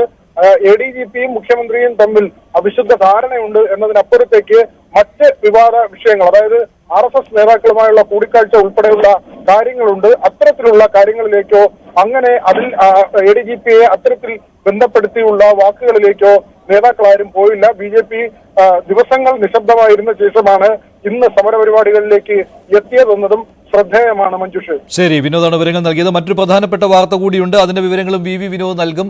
തിരുവനന്തപുരത്ത് പോലീസ് ആസ്ഥാനത്ത് നിർണായകമായ യോഗം നടക്കുകയാണ്. ADGPക്കെതിരായ റിപ്പോർട്ട് കൈമാറുന്നതിന് മുന്നോടിയായിട്ടാണ് ഈ യോഗം നടക്കുന്നത്. ഇന്ന് വൈകിട്ട് തന്നെ DGP മുഖ്യമന്ത്രിക്ക് റിപ്പോർട്ട് കൈമാറും എന്നാണ് ഇപ്പോൾ അറിയാൻ കഴിഞ്ഞിട്ടുള്ളത്. 30 ദിവസമായിരുന്നു ഈ റിപ്പോർട്ട് നൽകുന്നതിനുള്ള കാലാവധി. അത് കഴിഞ്ഞിട്ടുണ്ട്. ഏത് സമയത്ത് വേണമെങ്കിലും DGP റിപ്പോർട്ട് മുഖ്യമന്ത്രിക്ക് നൽകുമെന്ന് പ്രതീക്ഷിച്ചിരുന്നതാണ്. ഇന്ന് തന്നെ ADGPക്കെതിരെയുള്ള അന്വേഷണത്തിന്റെ റിപ്പോർട്ട് കൈമാറുമെന്നാണ് അറിയാൻ കഴിയുന്നത്. PV അൻവർ ഉന്നയിച്ച ആരോപണങ്ങൾ, അതിനിടെ തന്നെ അതിനുശേഷം വന്ന RSS നേതാക്കളുമായുള്ള കൂടിക്കാഴ്ച വിവാദം, ഈ രണ്ട് കാര്യങ്ങളും DGPയുടെ അന്വേഷണ പരിധിയിൽ വരുന്നതായിരുന്നു. പോലീസ് ആസ്ഥാനത്ത് ഇപ്പോൾ നിർണായകമായ യോഗവും നടക്കുന്നുണ്ട്. VV വിനോദ് ചേരുന്നു വിവരങ്ങളുമായി. വിനോദ്, ADGPക്കെതിരെ നടപടിയുണ്ടാകുവാനുള്ള സാധ്യത കൂടി വരികയാണല്ലോ ഇപ്പോൾ. പ്രത്യേകിച്ച് തിങ്കളാഴ്ച നിയമസഭാ സമ്മേളനത്തിൽ ഈ വിവാദങ്ങൾ വരുമെന്നുള്ള കാര്യം ഉറപ്പാണ്. അതിനാൽ തന്നെ അതിനു മുൻപ് മുഖം രക്ഷിക്കുവാനുള്ള ഒരു തീരുമാനത്തിലേക്ക് വരാൻ എല്ലാ സാധ്യതയും കാണുന്നില്ലേ? മഞ്ജുഷ്, ആ നിലയ്ക്ക് തന്നെയാണ് ഒരു മാസക്കാലം നിശ്ചയിച്ചിരുന്നത്. ഇപ്പോൾ പോലീസ് ആസ്ഥാനത്ത് DGPയുടെ സാന്നിധ്യത്തിലാണ് യോഗം ചേരുന്നത്. കഴിഞ്ഞ ദിവസം തന്നെ അന്തിമ റിപ്പോർട്ട് പൂർണ്ണമായിരുന്നു. അത് മുഖ്യമന്ത്രിക്ക് കൈമാറുക എന്ന നടപടിക്രമമാണ് ഇനി അവശേഷിക്കുന്നത്. കഴിഞ്ഞ ദിവസം ഉണ്ടായില്ല. ഇന്ന് സഭാ സമ്മേളനം ചേർന്ന ശേഷം കൈമാറും എന്ന വിവരം കഴിഞ്ഞ ദിവസം തന്നെ പുറത്തു വന്നിരുന്നു. ഏതായിരുന്നാലും ഇന്ന് വൈകിട്ടോ അല്ലെങ്കിൽ അതിനു മുൻപോ ആയി ഈ റിപ്പോർട്ട് കൈമാറാനുള്ള എല്ലാ സാധ്യതയുമുണ്ട്. റിപ്പോർട്ട് പൂർത്തിയായ പോലീസ് ആസ്ഥാനത്ത് നിന്ന് ലഭിക്കുന്ന വിവരം, അതിൽ ഏറ്റവും ഒടുവിൽ DGPയുടെ പരാമർശങ്ങൾ, നേരത്തെ തന്നെ DGP മുഖ്യമന്ത്രിയുമായി ആശയവിനിമയം നടത്തിയിരുന്നു. ഒരു പ്രാഥമിക റിപ്പോർട്ട് എന്ന നിലയ്ക്ക് കാര്യങ്ങൾ കൈമാറിയിരുന്നു. അതിൽ തന്നെയാണ് ADGPയുടെ ചെയ്തികൾ, അതിൽ DGPക്കുള്ള എതിർപ്പ്, അത് കൃത്യമായി അദ്ദേഹം മുഖ്യമന്ത്രിയെ ധരിപ്പിച്ചിട്ടുണ്ട്. മുഖ്യമന്ത്രി അത് വാർത്താ സമ്മേളനത്തിൽ പറയുകയും ചെയ്തു. എന്നാൽ ഈ വരുന്നതിന് മുൻപ് തന്നെ കൂടുതൽ അന്വേഷണം പ്രഖ്യാപിച്ചുകൊണ്ടുള്ള മുഖ്യമന്ത്രിയുടെ നടപടിയാണ് കൂടുതൽ സംശയങ്ങൾ വരുത്തുന്നത്? എന്തുകൊണ്ട് ഈ റിപ്പോർട്ടിന് മുൻപ് തന്നെ, ഈ റിപ്പോർട്ട് വരുന്നതിന് മുൻപ് തന്നെ ത്രിതല അന്വേഷണം എന്ന നിലയ്ക്ക്, ഒരു മുൻകൂർ ജാമ്യം എന്ന നിലയ്ക്ക് മുഖ്യമന്ത്രി ചില നടപടികൾ സ്വീകരിച്ചു എന്നതിൽ ചില അഭ്യർത്ഥന അവശേഷിക്കുന്നുണ്ട്. കാരണം ഈ റിപ്പോർട്ട് വരികയും ADGPക്കെതിരെ എന്തെങ്കിലും എതിരായുള്ള പരാമർശം ഉണ്ടെങ്കിൽ തന്നെയും അതിനെ ഡിഫെൻഡ് ചെയ്യാൻ, അല്ലെങ്കിൽ ഇപ്പോൾ തന്നെ മറ്റൊരു അന്വേഷണം പ്രഖ്യാപിച്ചിട്ടുണ്ട് എന്ന ഒരു വാദത്തിലേക്ക് മുഖ്യമന്ത്രി പോകുമോ എന്നതാണ് ഇനി കാത്തിരുന്ന് കാണേണ്ടത്. അതല്ല, ഈ റിപ്പോർട്ടിന്റെ അടിസ്ഥാനത്തിൽ ADGPക്ക് വീഴ്ച പറ്റി എന്ന കാര്യം DGP അറിയിച്ചു എന്നത് മുഖ്യമന്ത്രി തന്നെ സമ്മതിക്കുന്നുണ്ട്. അദ്ദേഹം അത് വാർത്താ സമ്മേളനത്തിൽ തുറന്നു പറയുകയും ചെയ്തു. അങ്ങനെയെങ്കിൽ ആദ്യം പ്രാഥമികമായി നടത്തിയ ഈ അന്വേഷണം PV അൻവർ ഉന്നയിച്ച ആരോപണങ്ങൾ, അതിനു പുറമെയാണ് RSS നേതാക്കളുമായി നടത്തിയ കൂടിക്കാഴ്ച സംബന്ധിച്ചുള്ള വിവരങ്ങൾ കൂടി ഈ അന്വേഷണത്തിന്റെ ഭാഗമാകുമെന്ന് മുഖ്യമന്ത്രി പറഞ്ഞത്. അങ്ങനെയെങ്കിൽ ആ കാര്യത്തിൽ, ആ റിപ്പോർട്ടിന്റെ അടിസ്ഥാനത്തിൽ, ആ ഒരു പരാമർശത്തിന്റെ അടിസ്ഥാനത്തിൽ ADGPയെ തലസ്ഥാനത്ത് നിന്ന് മാറ്റുമോ എന്നതാണ് ഇനി വ്യക്തമാകേണ്ടത്. ശരി, വിനോദാണ് വിവരങ്ങൾ നൽകിയത്. നിർണായകമായ യോഗമാണ് പോലീസ് ആസ്ഥാനത്ത് നടക്കുന്നത്. ഇപ്പോൾ ഇന്ന് വൈകിട്ട് തന്നെ DGP മുഖ്യമന്ത്രിക്ക് റിപ്പോർട്ട് നൽകുവാനുള്ള എല്ലാ സാധ്യതയും കാണുന്നുണ്ട്. ADGPക്കെതിരെ ഉയർന്ന ആരോപണങ്ങളെക്കുറിച്ചാണ് DGP അന്വേഷിച്ചത്. ഇതിൽ RSS നേതാക്കളെ കണ്ട സംഭവവും ഉൾപ്പെടുന്നുണ്ട്. മറ്റൊരു വാർത്തയിലേക്ക്. പാർട്ടി തീരുമാനിച്ചിട്ടും മന്ത്രിയാകാൻ അനുവദിക്കാത്ത മുഖ്യമന്ത്രിയുടെ നിലപാടിൽ പരസ്യമായ പ്രതിഷേധവുമായി എത്തിയിരിക്കുകയാണ് കുട്ടനാട് MLA ആയ തോമസ് കെ തോമസ്. NCP ദേശീയ അധ്യക്ഷൻ ശരത് പവാറിന്റെ കത്ത് മുഖ്യമന്ത്രിക്ക് നൽകിയിട്ടും മുഖ്യമന്ത്രി ഇതുവരെ തീരുമാനം പറയാത്തതാണ് തോമസ് കെ തോമസിനെ ചൊടിപ്പിച്ചിരിക്കുന്നത്. അപമാനിക്കുന്നതിന് ഒരു പരിധിയുണ്ട് എന്നാണ് തോമസ് കെ തോമസ് പറയുന്നത്. NCPയുടെ നിലപാട് AK ശശീന്ദ്രനെ മന്ത്രിസ്ഥാനത്ത് നിന്ന് മാറ്റണം എന്നുള്ളതാണ്. പക്ഷേ ഇക്കാര്യത്തിൽ മുഖ്യമന്ത്രി ഇതുവരെ സമ്മതം മൂളിയിട്ടില്ല. ഇതാണ് തോമസ് കെ തോമസിനെ ചൊടിപ്പിച്ചത്. അദ്ദേഹത്തിന്റെ പ്രതികരണത്തിലേക്ക്. മന്ത്രിസ്ഥാനത്തെ ചൊല്ലി NCPയിലെ തർക്കം ഇടതുമുന്നണിയിലും അസ്വസ്ഥതകൾ സൃഷ്ടിക്കുകയാണ്. ശശീന്ദ്രനെ മാറ്റി തോമസ് കെ തോമസിനെ മന്ത്രിയാക്കണമെന്ന NCPയുടെ ആവശ്യം മുഖ്യമന്ത്രി ഇന്നലെ തള്ളിയിരുന്നു. തോമസ് കെ തോമസിനെതിരെയുള്ള പരാതികൾ ചൂണ്ടിക്കാട്ടിയാണ് കുട്ടനാട് MLAയെ മുഖ്യമന്ത്രി തടഞ്ഞത്. AK ശശീന്ദ്രൻ വിഭാഗത്തിനും ശശീന്ദ്രനും ഇത് ആഹ്ലാദം നൽകുന്നുണ്ടെങ്കിലും എതിർവിഭാഗം കടുത്ത അസംതൃപ്തിയിലാണ്. മന്ത്രിസ്ഥാനം കിട്ടാതിരിക്കേണ്ട കാര്യമില്ലല്ലോ. ഇതിനെ കിട്ടാതിരിക്കണം, പാർട്ടിയുടെ ഔദ്യോഗികമായിട്ടുള്ള തീരുമാനമല്ലേ. അതായത് ഇതിനെ കിട്ടാതിരിക്കുന്നത്, അത് NCPക്കാണുള്ളെങ്കിൽ NCPക്ക് അത് കിട്ടും, അതിനകത്ത് സംശയമൊന്നുമില്ല. പക്ഷേ എന്തുകൊണ്ടാണ് താമസം വരുന്നത് വെളിപ്പെടുത്തി കഴിയുമ്പോഴത്തേക്ക് ബാക്കിയുള്ള കാര്യങ്ങളിലേക്ക് പോകും. ഇതിനെന്തെങ്കിലും തടസ്സമുണ്ടോ, ഏതൊക്കെ രീതിയിലാണെന്നുള്ളത് പുറമെ പറയേണ്ട കാര്യങ്ങളാണ്. ഇത്തരമൊരു വിഷയം മുന്നണിയുടെ പരിഗണനയിൽ പോലും ഇല്ലെന്നാണ് കൺവീനർ TP രാമകൃഷ്ണൻ പറയുന്നത്. അദ്ദേഹം തീരുമാനിച്ചാലും മന്ത്രിയാവില്ല. ഞാൻ പറയുന്നത് NCPയുടെ മന്ത്രി ആരാണെന്ന് തീരുമാനിക്കേണ്ടത് ആ പാർട്ടി തന്നെയാണ്. അതിലൊരഭിപ്രായ വ്യത്യാസവും ഇല്ല. ബഹുമാനപ്പെട്ട മുഖ്യമന്ത്രിയും ആ നിലപാട് വ്യക്തമാക്കി കഴിഞ്ഞിട്ടുണ്ട്. ഇപ്പോൾ ഇടതുപക്ഷ ജനാധിപത്യ മുന്നണിയുടെ ഭാഗത്ത് ഈ വിഷയം വന്നിട്ടില്ല. ഇടതുപക്ഷ ജനാധിപത്യ മുന്നണിയുടെ മുമ്പാകെ ഈ പ്രശ്നം വന്നിട്ടില്ല. വരുമ്പോൾ എന്ത് കാര്യത്തിലുള്ള നിലപാട് എന്നുള്ളത് നമ്മൾ പരിശോധിച്ചിട്ട് ഞാൻ പറയാം. തന്റെ അഭിപ്രായം ശരത് പവാറിനെ അറിയിക്കാൻ മുഖ്യമന്ത്രി NCP നേതാക്കളോട് പറഞ്ഞിട്ടുണ്ട്. കാത്തിരിക്കണമെന്ന മുഖ്യമന്ത്രിയുടെ നിർദ്ദേശം തത്കാലം അനുസരിക്കുമെങ്കിലും ഒരുപാട് കാത്തിരിക്കാനാകില്ലെന്നാണ് PC ചാക്കോ വിഭാഗം പറയുന്നത്. വൈകാതെ തോമസ് കെ തോമസും ചാക്കോയും കടുത്ത നടപടികളിലേക്കും കടന്നേക്കും. ഒരു പിളർപ്പിലേക്ക് കൂടി NCP പോകാനുള്ള സാഹചര്യമാണ് ഇപ്പോൾ ഉരുത്തിരിയുന്നത്. ന്യൂസ് 18 തിരുവനന്തപുരം. നാദാപുരത്തെ DYFI പ്രവർത്തകൻ ഷിബിനെ കൊന്ന കേസിൽ ലീഗ് പ്രവർത്തകർ കുറ്റക്കാരെന്ന് ഹൈക്കോടതി കണ്ടെത്തി. ആദ്യ 6 പ്രതികളും 15-16 പ്രതികളുമാണ് കുറ്റക്കാർ. മുസ്ലിം ലീഗ് പ്രവർത്തകരടക്കം 17 പേരെ വിചാരണ കോടതി നേരത്തെ വെറുതെ വിട്ടതാണ്. കൂടുതൽ വിവരങ്ങളുമായി ആജ്ഞ രവീന്ദ്രൻ ചേരുകയാണ് കൊച്ചിയിൽ നിന്ന്. ആജ്ഞ, സർക്കാരിന്റെ അപ്പീലും ഇക്കാര്യത്തിൽ ഉണ്ടായിരുന്നു. എന്താണിപ്പോൾ ഹൈക്കോടതിയുടെ കണ്ടെത്തൽ?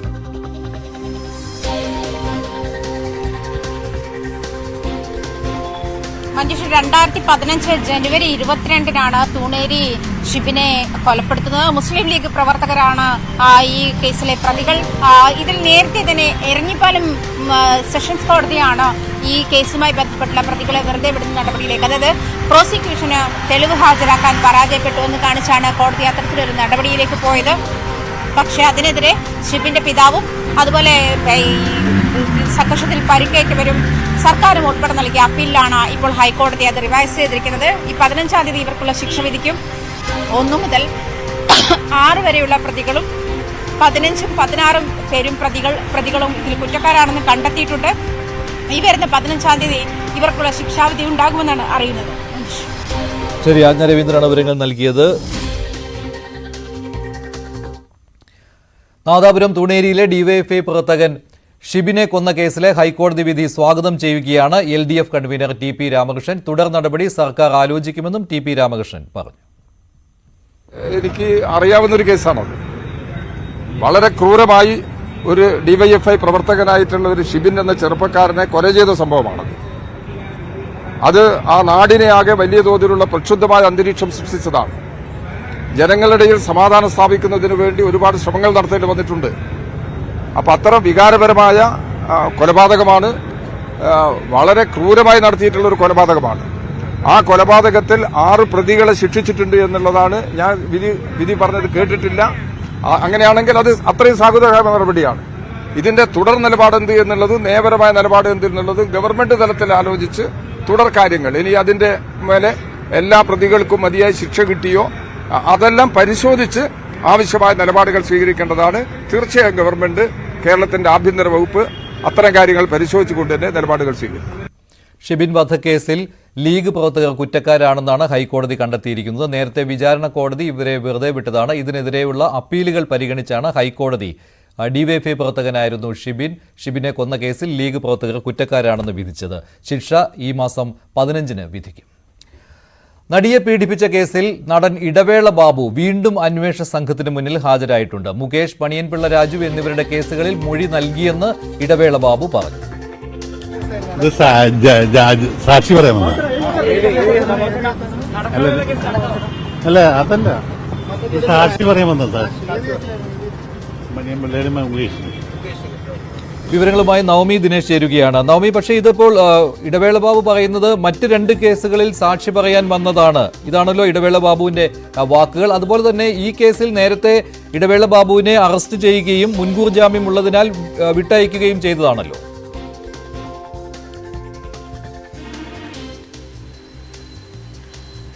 മഞ്ജുഷ, ആലുവ സ്വദേശിയായ നടി നൽകിയ ലൈംഗിക പീഡന പരാതിയിലായിരുന്നു ഇടവേള ബാബുവിനെ പ്രതി ചേർത്തിരുന്നത്. ഇതിനോടകം തന്നെ ഇടവേള ബാബു ഹൈക്കോടതിയിൽ നിന്ന് മുൻകൂർ ജാമ്യം ലഭിച്ചിട്ടുണ്ട്.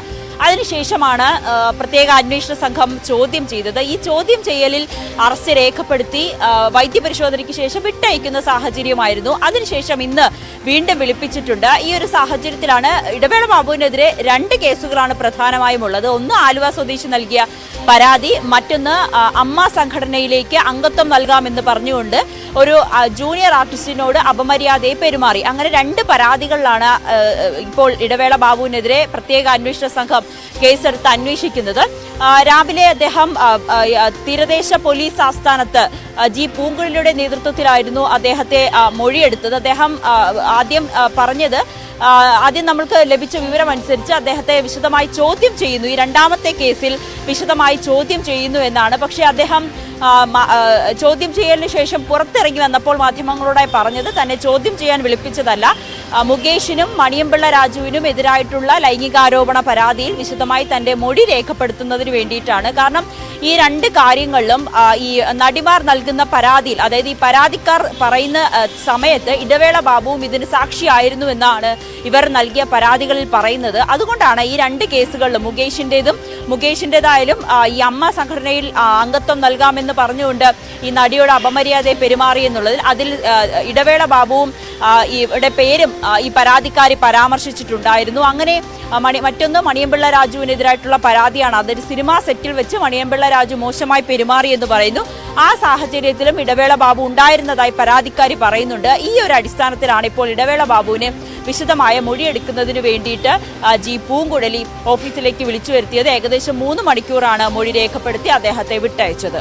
ശരി, നവമിയാണ് വിവരങ്ങൾ നൽകിയത്. സാക്ഷിയായി മൊഴി നൽകുന്നതിന് വേണ്ടിയാണ് ഇടവേള ബാബുവിനെ പ്രത്യേക അന്വേഷണ സംഘം വിളിച്ചു വരുത്തിയത്.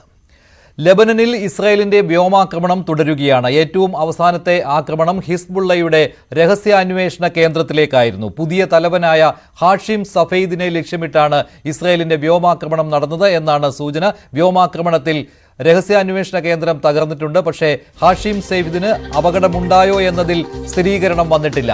ലെബനൻ തലസ്ഥാനമായ ബെയ്റൂട്ടിലായിരുന്നു ഹിസ്ബുള്ളയുടെ രഹസ്യാന്വേഷണ ആസ്ഥാനത്തിന് നേരെ ഇസ്രായേലിന്റെ വ്യോമാക്രമണം ഉണ്ടായത്. മറ്റൊരു പ്രധാനപ്പെട്ട കാര്യം, ഇറാന്റെ പരമോന്നത നേതാവ് ആയത്തുള്ള അലി ഖമേനി ഇന്ന് വെള്ളിയാഴ്ച നമസ്കാരത്തിന് നേതൃത്വം നൽകുമെന്നുള്ള വാർത്തകൾ പുറത്തുവരികയാണ്. അതുമാത്രമല്ല, ഒരു പൊതുപ്രഭാഷണം അദ്ദേഹം നടത്തുമെന്നും റിപ്പോർട്ടുകൾ വരുന്നുണ്ട്. അങ്ങനെയാണെങ്കിൽ ഇറാന്റെ പദ്ധതികൾ എന്തൊക്കെയായിരിക്കും എന്നുള്ളതിന്റെ സൂചന അദ്ദേഹം നൽകുമെന്നാണ് അറിയാൻ കഴിയുന്നത്. കൂടുതൽ വിവരങ്ങളുമായി കിരൺ ബാബു ചേരുകയാണ് ന്യൂസ് ഡെസ്കിൽ നിന്ന്. കിരൺ, ലെബനിൽ ശക്തമായ ആക്രമണമാണല്ലോ ഇപ്പോൾ ഇസ്രായേലിന്റെ. അതിനിടെയാണല്ലോ ഇപ്പോൾ ആയത്തുള്ള അലി ഖമേനി അദ്ദേഹം പൊതുപ്രഭാഷണം നടത്തും എന്നുള്ള റിപ്പോർട്ടുകൾ വരുന്നത്. ഏതാണ്ട് 5 വർഷത്തിന് ശേഷമാണല്ലോ ഇങ്ങനെ ഒരു കാര്യം സംഭവിക്കാൻ പോകുന്നത്. അന്നും സമാന രീതിയിലുള്ള ഒരു ആക്രമണത്തിന് ശേഷമായിരുന്നുവല്ലോ ഇല്ലേ ഇങ്ങനെ ഖമേനിയുടെ പൊതുപ്രഭാഷണം വരുന്നത്. അപ്പോൾ ഇന്ന് ഏറ്റവും നിർണായകമായ ഒരു ദിവസമാണ്. ഇസ്രയേലും ലെബനനും അതിനിടെ ഇറാനും കൂടി കടന്നു വന്ന ഈ യുദ്ധത്തിൽ എന്നല്ലേ മനസ്സിലാക്കാൻ കഴിയുന്നു?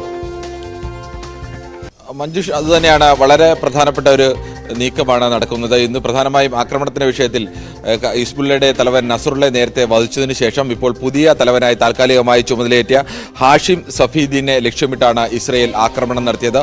എന്നാൽ ഹാഷിം സഫീദിന് ഏതെങ്കിലും തരത്തിൽ പരിക്കേൽക്കുക അല്ലെങ്കിൽ മറ്റ് അപകടം ഉണ്ടായിട്ടുണ്ടോ എന്ന് സംബന്ധിച്ച് ഒരു സ്ഥിരീകരണവും വന്നിട്ടില്ല.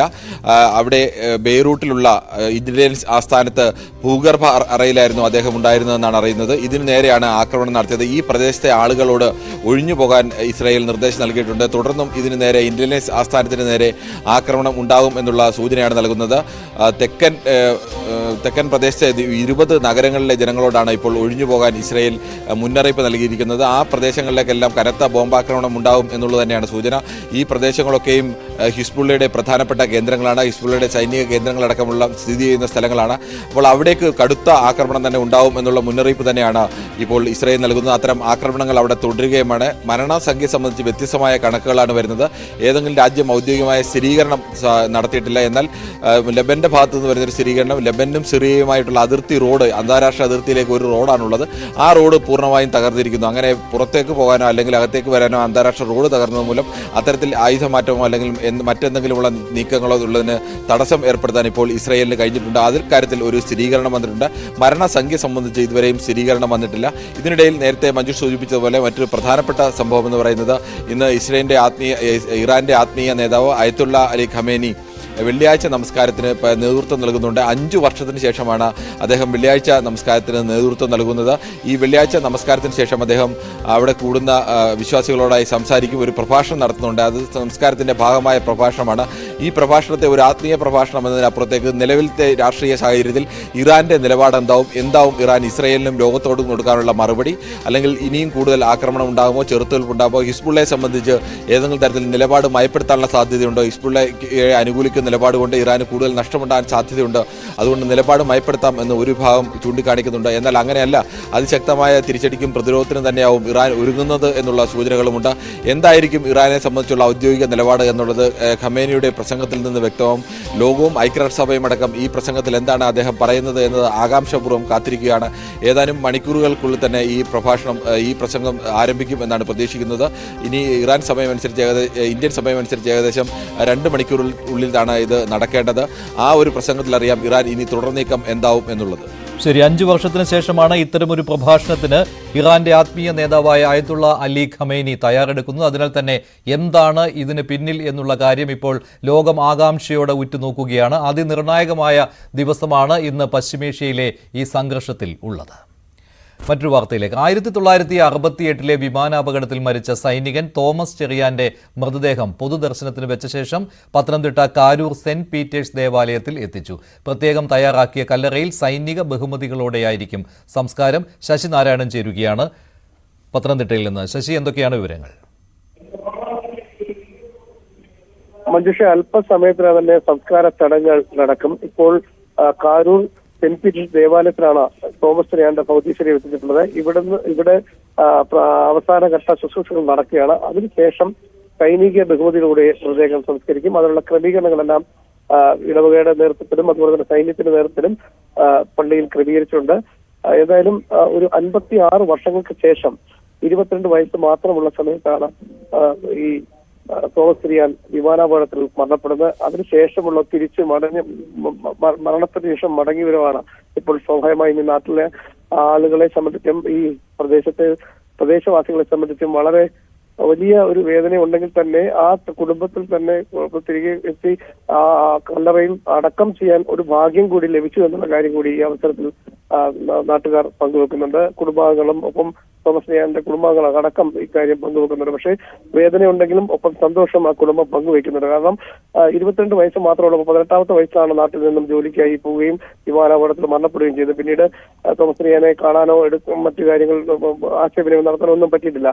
ഈ നേരത്തെ ഈ മരണം നടന്നതിന് ശേഷം അവിടെ നിന്നുള്ള വിവരങ്ങൾ സൈന്യത്തിന്റെ ഭാഗത്തും ആദ്യഘട്ടത്തിൽ ലഭിച്ചിട്ടുണ്ട്. 2003 അദ്ദേഹം മരിച്ചതായിട്ടുള്ള ഒരു സ്ഥിരീകരണം കൃത്യമായി വീട്ടുകാർക്ക് ലഭിക്കുന്നത്. അതിനുശേഷമുള്ള ഒരു കാത്തിരിപ്പാണ്, നീണ്ട ഒരു കാത്തിരിപ്പിന് ശേഷമാണ് തോമസ് റിയാന്റെ മൃതദേഹം ഇപ്പോൾ കണ്ടെത്തിയതിനു ശേഷം നാട്ടിലെത്തിക്കുകയും അത് വലിയ ആദരവോടുകൂടി തന്നെ സംസ്കരിക്കുന്നു എന്നൊരു പ്രത്യേകത കൂടിയുണ്ട്. സൈനികത്തിന്റെ എല്ലാ ബഹുമതികളും കൂടിയാണ് മൃതദേഹം സംസ്കരിക്കുന്നത്. രാവിലെ 10 മണിക്ക് തോമസ് റിയാന്റെ ജന്മനാടായ ഇലന്തൂരിൽ ലഭിച്ച മൃതദേഹം അവിടെ നിന്ന് വീട്ടിലേക്ക് സൈനിക അകമ്പടിയോട് കൂടിയാണ് നിരവധി വാഹനങ്ങളുടെയും നാട്ടുകാരുടെയും വിദ്യാർത്ഥികളുടെയും അടക്കമുള്ള ആളുകളുടെ ആയിരക്കണക്കിന് ആളുകളുടെ അകമ്പടിയോട് കൂടിയാണ് വിലാപയാത്രയായി മൃതദേഹം വീട്ടിലെത്തിച്ചത്. വീട്ടിൽ നടന്ന ശുശ്രൂഷകൾക്ക് ശേഷമാണ് 12 മണിയോടുകൂടി Elanthoor Karoor Saint Peter's Orthodox പള്ളിയിൽ സംസ്കാരത്തിനായി മൃതദേഹം ഭൗതിക ശരീരം കൊണ്ടുവന്നിട്ടുള്ളത്. ഈ ഭൗതിക ശരീരം ഇപ്പോൾ ഇവിടെ പ്രദർശനം വെച്ചിരിക്കുകയാണ്. നിരവധി ആളുകൾ, സമൂഹത്തിലെ രാഷ്ട്രീയ സാമൂഹിക രംഗത്തെ നിരവധി ആളുകൾ, മന്ത്രി വീണ ജോർജ്, ആന്റോ ആന്റണി, വിജയ് കുര്യൻ തുടങ്ങിയ രാഷ്ട്രീയ സാംസ്കാരിക രംഗത്തെ ആളുകൾ ഈ ദേവാലയത്തിൽ വന്ന് അദ്ദേഹത്തിന് അന്തിമോപചാരം അർപ്പിക്കുകയാണ്. ഇന്നലെ രാജ്യത്തിന്റെ ആദരമായി പ്രധാനമന്ത്രിയുടെ നിർദ്ദേശപ്രകാരം ഗോവ ഗവർണർ PS ശ്രീധരൻപിള്ളയും വീട്ടിലെത്തി അദ്ദേഹത്തിന് രാജ്യത്തിന്റെ ആദരവ് അന്ത്യാഞ്ജലി അർപ്പിക്കുകയുണ്ടായി. ശശിനാരായണനാണ് വിവരങ്ങൾ നൽകിയത് പത്തനംതിട്ടയിൽ നിന്ന്. കേരളത്തിൽ അപൂർവമായി കൃഷി ചെയ്യുന്ന ഗാഗ് ഫുഡ് സ്വന്തം വീട്ടിൽ വിജയകരമായി കൃഷി ചെയ്തിരിക്കുകയാണ് കോട്ടയം ഏറ്റുമാനൂർ സ്വദേശിയായ രതീഷ് രത്നാകരൻ. ഔഷധ ഗുണങ്ങളേറെയുള്ള ഫലവർഗമാണിത്.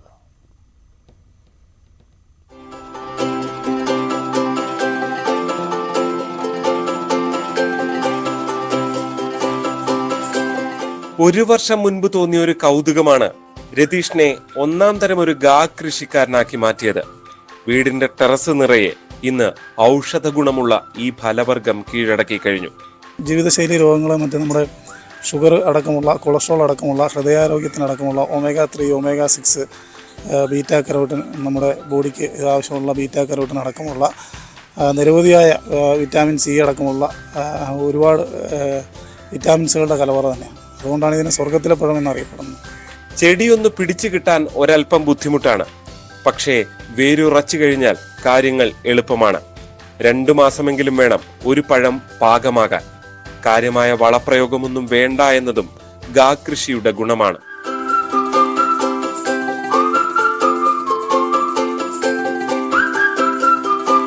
സ്വന്തമായി പരാഗണം നടത്തിയാൽ കൂടുതൽ പഴങ്ങളുണ്ടാകും. ഒരു ദിവസം മാത്രമാണ് ആൺപൂവും പെൺപൂവും നിലനിൽക്കുക. ഇത് രണ്ടും ഒരു തോട്ടത്തിൽ തന്നെ ഉണ്ടാകണമെന്ന് മാത്രം. ഒരു ദിവസമേ ഉള്ളൂ ഈ ഒരു പൂവിൻ്റെ, 2 ആൺപൂവിൻ്റെയും പെൺപൂവിൻ്റെ ആയുസുള്ളൂ. അന്ന് തന്നെ രാവിലെ തന്നെ കയറി പരാഗണം ചെയ്ത് കൊടുത്തെങ്കിലേ ഉള്ളൂ ഇതുപോലെ വലിയ ഒരു കായിലേക്ക് നമുക്ക് ലഭ്യമാകുള്ളൂ. ഒരു പഴത്തിൽ നിന്നും 30 പേർക്ക് വരെ ജ്യൂസ് ഉണ്ടാക്കാം. വിപണിയിൽ കിലോയ്ക്ക് 1200 രൂപ വരെ വില ലഭിക്കും. ഒരു പഴം തന്നെ 700 ഗ്രാമിന് മുകളിൽ തൂക്കം വരും. 20-ലധികം വിത്തുകളും ഒരു പഴത്തിൽ നിന്ന് തന്നെ കിട്ടും. ഇത് കുഴപ്പമില്ല, നല്ല ഇതാണ്, വലിയ മധുരം ഇല്ല, നല്ല ടേസ്റ്റും ഉണ്ട്, കുടിക്കാനുണ്ട്, വലിയ കുഴപ്പമില്ലാത്തതാണ് ഈ പഴം നല്ലത്. അപ്പോൾ ഏതാണ്ട് വാട്ടർമെലന്റെ ഒക്കെ ഒരു രുചിയോട് ചേർന്ന് നിൽക്കുന്ന രുചിയാണ്. നേരത്തെ ചവർപ്പുണ്ട് എന്നൊക്കെ പറഞ്ഞാൽ പോലും ചെറുതായിട്ട് പഞ്ചസാര കൂടി ചേർത്ത് കഴിഞ്ഞാൽ സംഭവം അടിപൊളിയാണ്. മാത്രമല്ല ഈ ഒരു ചെറിയ തോട്ടത്തിൽ തന്നെ ഇഷ്ടം പോലെ കായ ഉണ്ടാകുന്നു എന്നുള്ളതാണ്. അപ്പോൾ നിങ്ങൾക്ക് ഓരോരുത്തർക്കും ഇത് പരീക്ഷിക്കാവുന്നതുമാണ്. കോട്ടയം ഏറ്റുമാനൂരിൽ നിന്ന് G. ശ്രീജിത്ത്, ന്യൂസ് 18. ദഹന പ്രശ്നങ്ങൾക്കുള്ള ആയുർവേദ മരുന്നുകളിലെ മുൻനിര ബ്രാൻഡായ ഷെയ്ദ് ബ്രദേഴ്സിന്റെ കായം ചൂർണത്തിന്റെ ബ്രാൻഡ് അംബാസിഡറായി പ്രശസ്ത ഹാസ്യ നടൻ കിക്കു ശാരദ. കായം ചൂർണം, ടാബ്ലറ്റ്, ഗ്രാനുൾസിന്റെ പരസ്യങ്ങളിൽ ഇനി കിക്കു ശാരദയായിരിക്കും പ്രത്യക്ഷപ്പെടുക.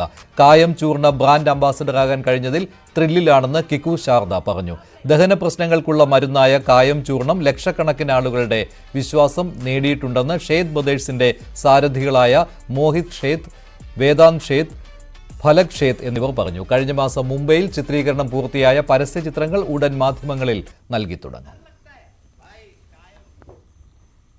മലബാർ ഗ്രൂപ്പിന്റെ CSR പദ്ധതിയുടെ ഭാഗമായി 21,000 പെൺകുട്ടികൾക്കായി നടപ്പാക്കുന്ന വിദ്യാഭ്യാസ സ്കോളർഷിപ്പ് ഉദ്ഘാടനം മുംബൈ ഭാരത് ഡയമണ്ട് ബോഴ്സിൽ നടന്ന ചടങ്ങിൽ കേന്ദ്രമന്ത്രി പീയൂഷ് ഗോയൽ നിർവഹിച്ചു. Malabar group chairman MP Ahmed, vice chairman KP Abdul Salam, Malabar group India operations managing director O Ashar, group executive director AK Nishad, Mahendra brothers director Shaunak Farikh എന്നിവർ പങ്കെടുത്തു.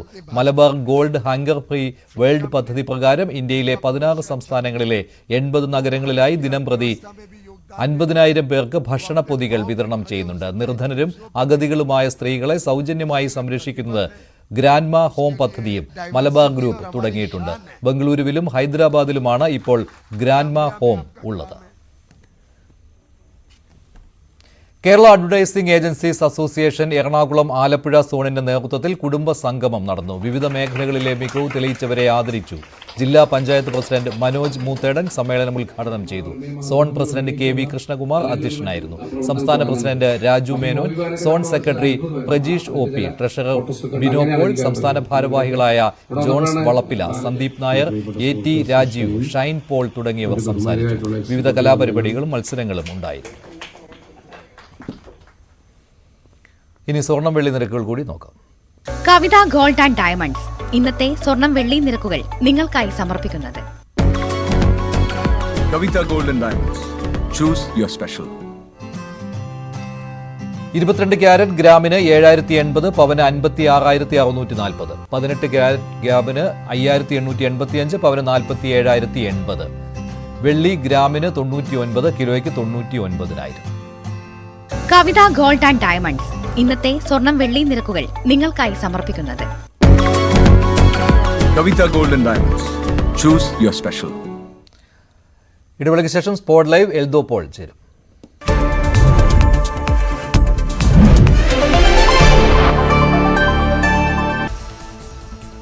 മന്ത്രിസ്ഥാനം വൈകുന്നു.